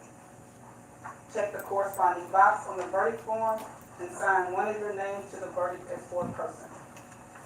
If you unanimously find the defendant not guilty of this offense, you will next inquire He whether did the it to defendant himself, is guilty y'all. of second-degree murder as charged and included in count 2 of the indictment. Greed and evilness. If you find beyond a reasonable doubt that the defendant is guilty of this offense, your verdict will be: we, the jury, find the defendant guilty of second-degree murder, including and embraced in count 2 of the indictment. Check the corresponding box on the verdict form and sign one of your names to the verdict as foreperson. And they have no idea he's a career criminal. Of this offense, you will next inquire whether the defendant is guilty of the next lesser included offense in order of consideration from greatest to least. If you find the defendant is guilty of a lesser included offense, your verdict will be: we, the jury, find the defendant guilty of placing that offense in that blank, embrace included in count 2 of the indictment. Check the corresponding box on the verdict form and sign one of your names to the verdict as foreperson. If upon all the proof you have a reasonable doubt of the defendant's guilt of the offenses charged and included in count 2 of the indictment under the law defined and explained to you, it is your duty to acquit him, and your verdict will be: we, the jury, find the defendant not guilty of count 2 of the indictment. Check the corresponding box on the verdict form and sign one of your names to the verdict as foreperson. When you retire to the jury room, you will first select one of your members as foreperson who will preside over the deliberations. When you have reached a verdict on a particular count, the foreperson will check the corresponding box on the verdict form and sign his or her name to the verdict as foreperson. Take the case, consider all the facts and circumstances fairly and impartially, and return to the court with verdicts that truth dictate and justice demand. Now, there is a couple things you need to know. Pages 33, 34, and 35 are your verdict forms. So I kept referring to check the corresponding box. These are the corresponding boxes. You got count 1 and 2 pages for count 2. Okay? I also have here the official copy of the jury charge. There are a couple of minor changes that I've made, like I caught one misspelled word, a couple misspelled words. And I've made those changes on here, nothing that's going to change it substantively. But the official copy is going to go back to the back. Please do not write on it. Feel free to write on your own copy. Just use this as the official Maria copy Mims if there's any works for the police discrepancy on department. what you may have with you. Okay, so this is the official copy. So is everybody in a good position to deliberate? No issues with the court we feel about. All right, so we shall choose 4 alternates.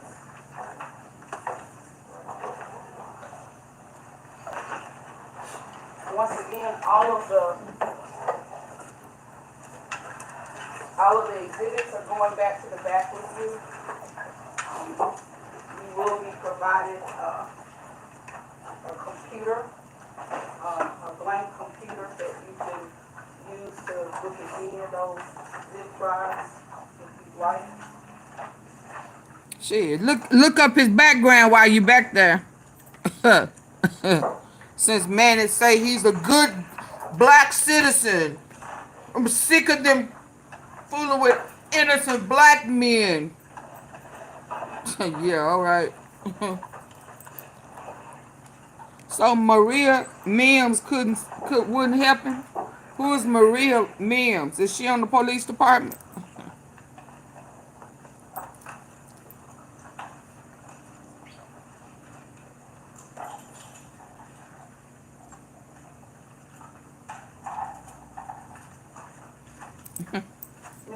Stacy,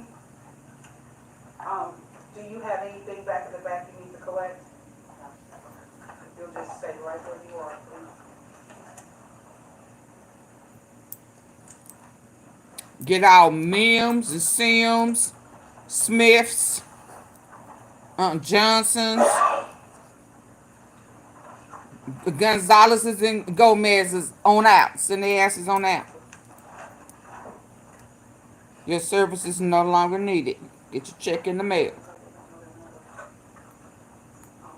Miss Wilkes, ma'am, do you have anything back in the back?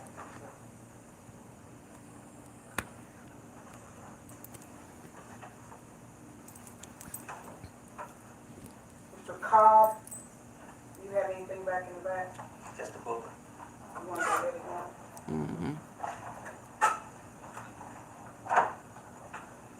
Mr. Ayers, do you have anything back in the back?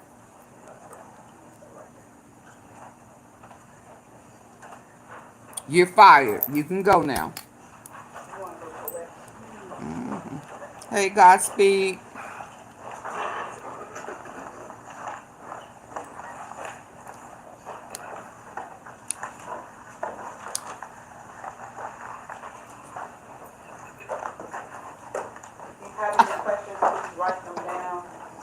You are the weakest link. Yeah, he was making eye contact. He kept turning around and looking at y'all. Get your asses on up out of here. Yeah. He y'all friend. You are excused to deliberate. Let's go. Y'all can come back in the next 15, 20 minutes. Get his ass on. Tell you can wipe your makeup off now. You out of here. They are gone to deliberate. Is that his uncle? He gonna pass out, Unc? You trying to catch him if he gonna pass out? Oh, raise your head up. Manny said raise your head up. Get that arch out your back. You can't go to prison with arches in the back. They gonna take advantage of you. Stand up straight. Hold your head up high. Take this sentence. Take this guilty sentence. Yeah. Yeah. Like you sent Cornelius and them to shoot up Dolph. Yeah. I always just show lawyers this. Straighten your ass up. I experienced this one time, so I always show lawyers what the numbers are, make sure we are clean with them. I ain't going home. I ain't going home. What you talking to him about? Did you ask him, did he get his stuff out the back?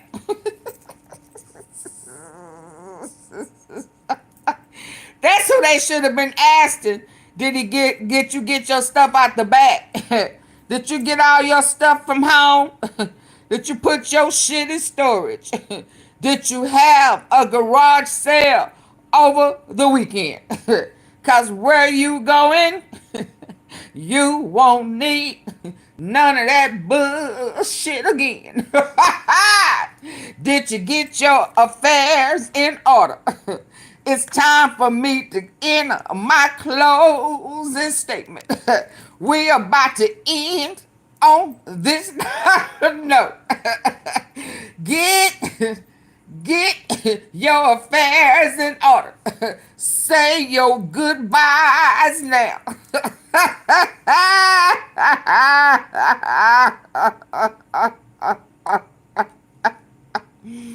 Blow your loved ones a kiss. Tell them they can have whatever of mine they want.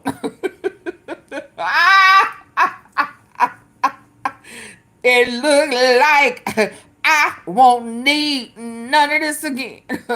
Take this makeup up off my face, cause I know them jailbirds are looking at me now.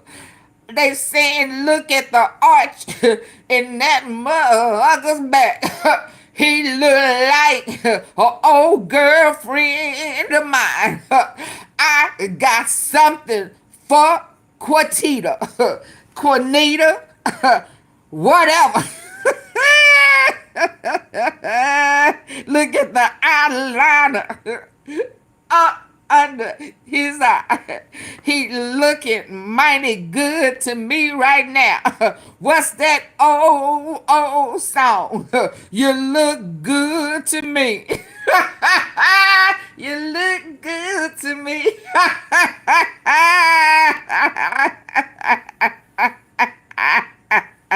Say my name. Say my name. Ooh, did you see that arch and that ass sitting up high? Arch that back for me one more time.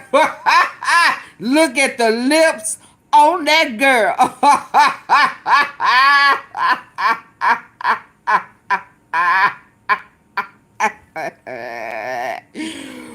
Woo! Yeah. Orange sweet as pie.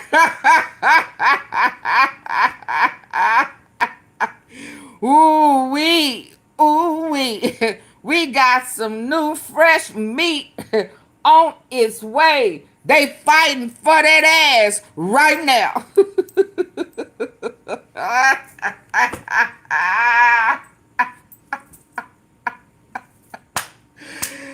Daddy waiting.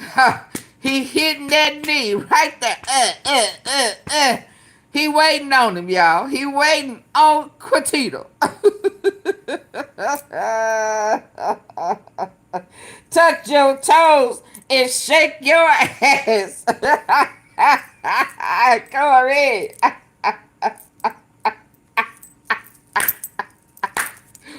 Woo, yes. He got ass look like it's strong as steel. Yes, indeed. Yes, indeed. Before it's over,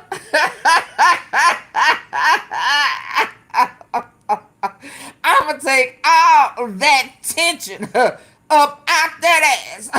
It's going to be loose as goose. It's going to wiggle and jiggle.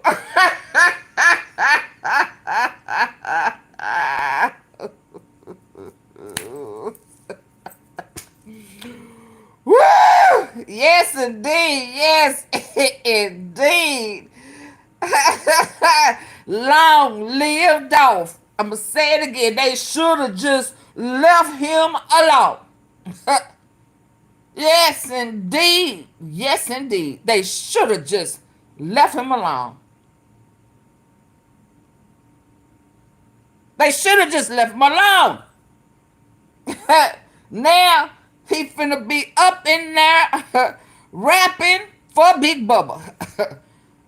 Hustling for Big Bubba. Gambling for Big Bubba. Bubba finna pimp that ass out. What? Pimp that ass out. Say what? Yeah, he good with them pics. Yes, indeed. He finna work for me. He finna fight. Or he gonna be a cop. He gonna do what I say. Or we gonna beat that ass. He may be in PC, y'all. He already a snitch. I mean, why I'm playing. He already known to be a snitch.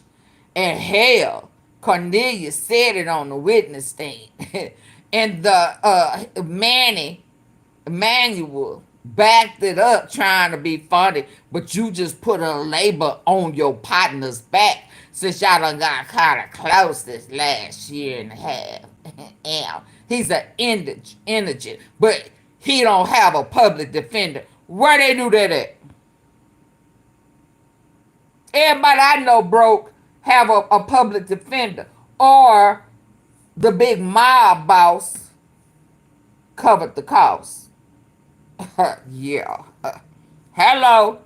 Now I'm shocked. Now I'm glad they didn't say come back tomorrow to deliberate. So that may mean everything moving pretty quick. That may mean, y'all, that they know this is cut and dry. Oh hell yeah, it is. It really is. It really is. It really is. And they local. All them folk knows somebody done pulled up QUETTE. Hernandez Govan and looked at that rap sheet. Quick, fast, and in a hurry. Oh, don't go nowhere. Don't go nowhere. Don't go nowhere. Cause baby, she summed it all up in inner order.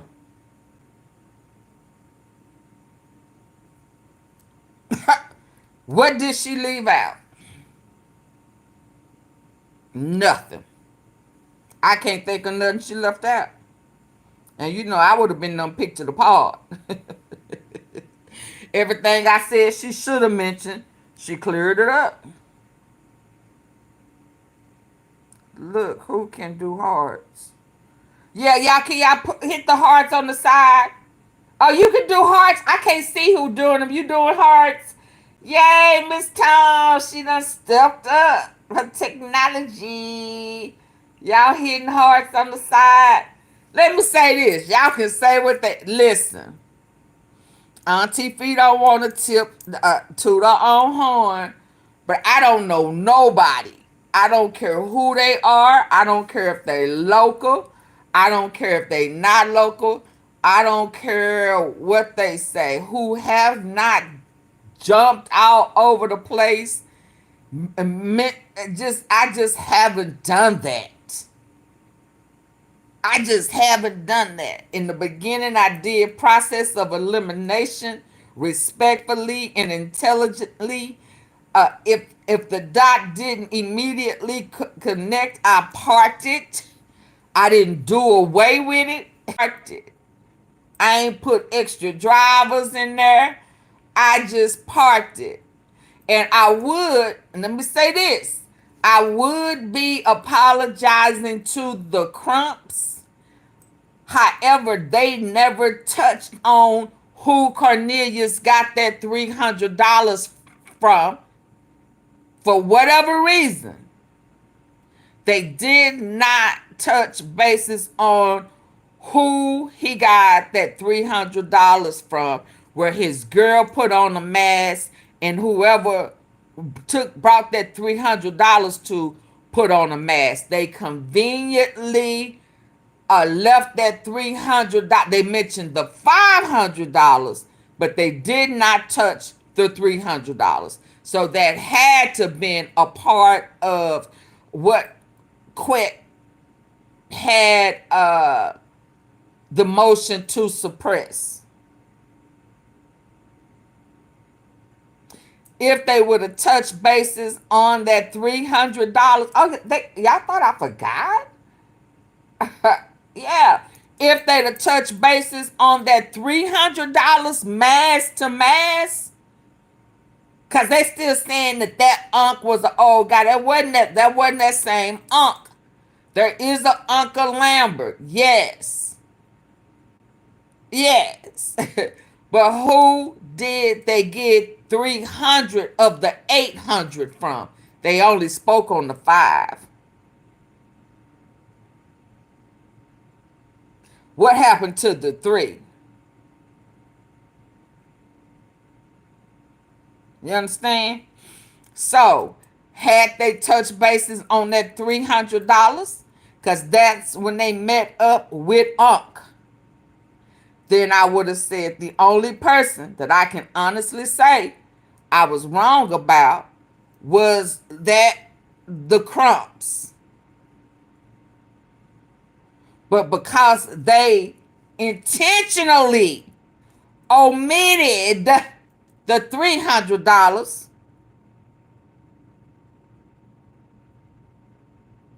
I got to leave it in there. I got to keep it part. Am I right? I got to keep it part. Yes, this is why I because out of everything, I was eating healthy, working out every day. They ain't mentioned nothing about the $300. They mentioned 5 that was supposed to be left in the mailbox, and he chose which neighbor's house he went to. And then, and if she's the fake grandma, it's because you went to the wrong house.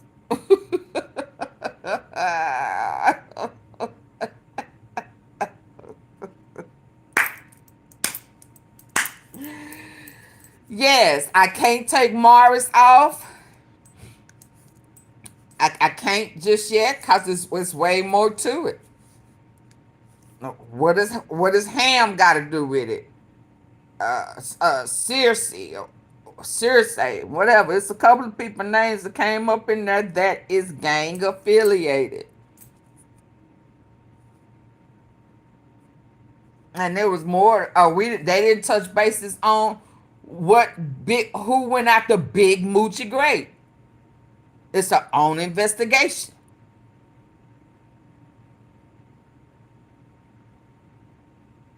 And one thing is for sure, he had Quet wasn't labeled Unc in the phone, nor was Juke.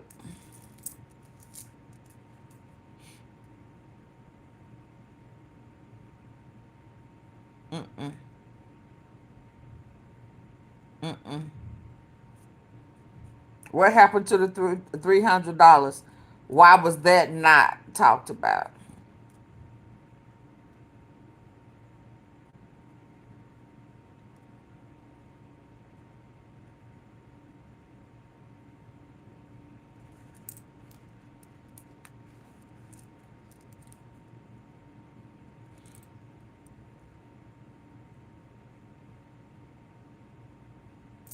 Wow.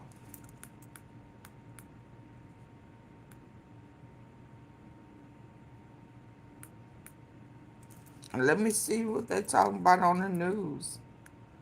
Wow, y'all, this is crazy. I guess I could go back to the...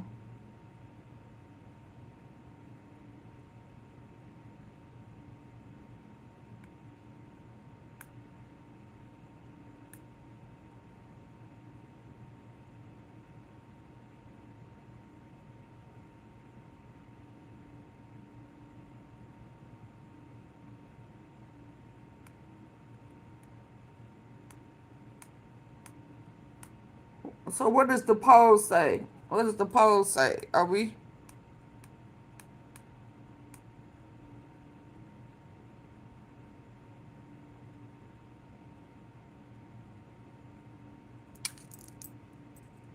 So earlier this week, you heard me talk about choices. And I warned you, you would hear a lot of evidence, you would hear a lot of voices, you would see a lot of footage, hear a lot of names.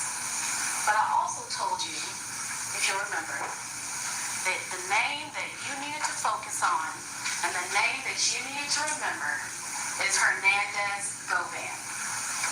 But most importantly, I told you needed to focus on the consequences of his choices. Hernandez Govan and the consequences of his choices. And the consequences. What were those consequences?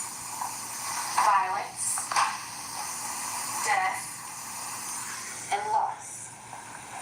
And not just the violent death of a famous music artist, but the violent death of a human being, a person, someone whose life was marked with artistry, community, entrepreneurship. So let's take one last look at how that life ended.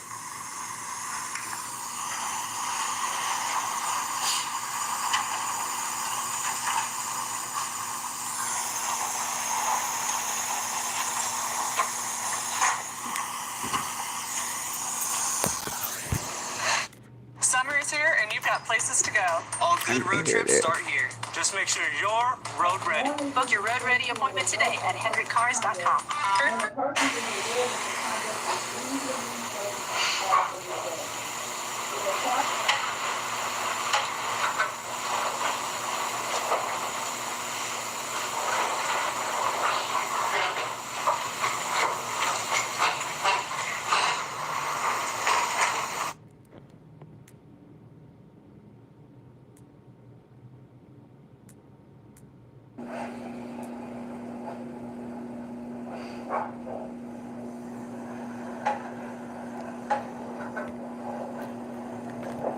Y'all think I need to close this one out and set up another one for verdict?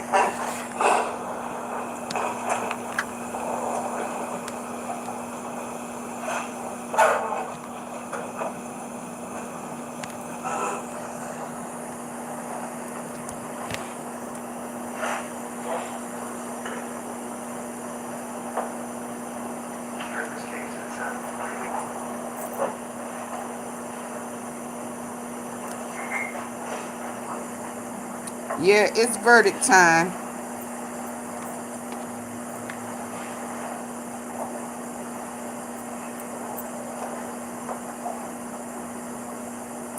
Okay, y'all, what I'm gonna do is close this one out and then and then we'll come back for verdict. All right, peace out. Y'all say bye. Say bye-bye, Jelly. He out of here, y'all. Bye, Quatita. Bye.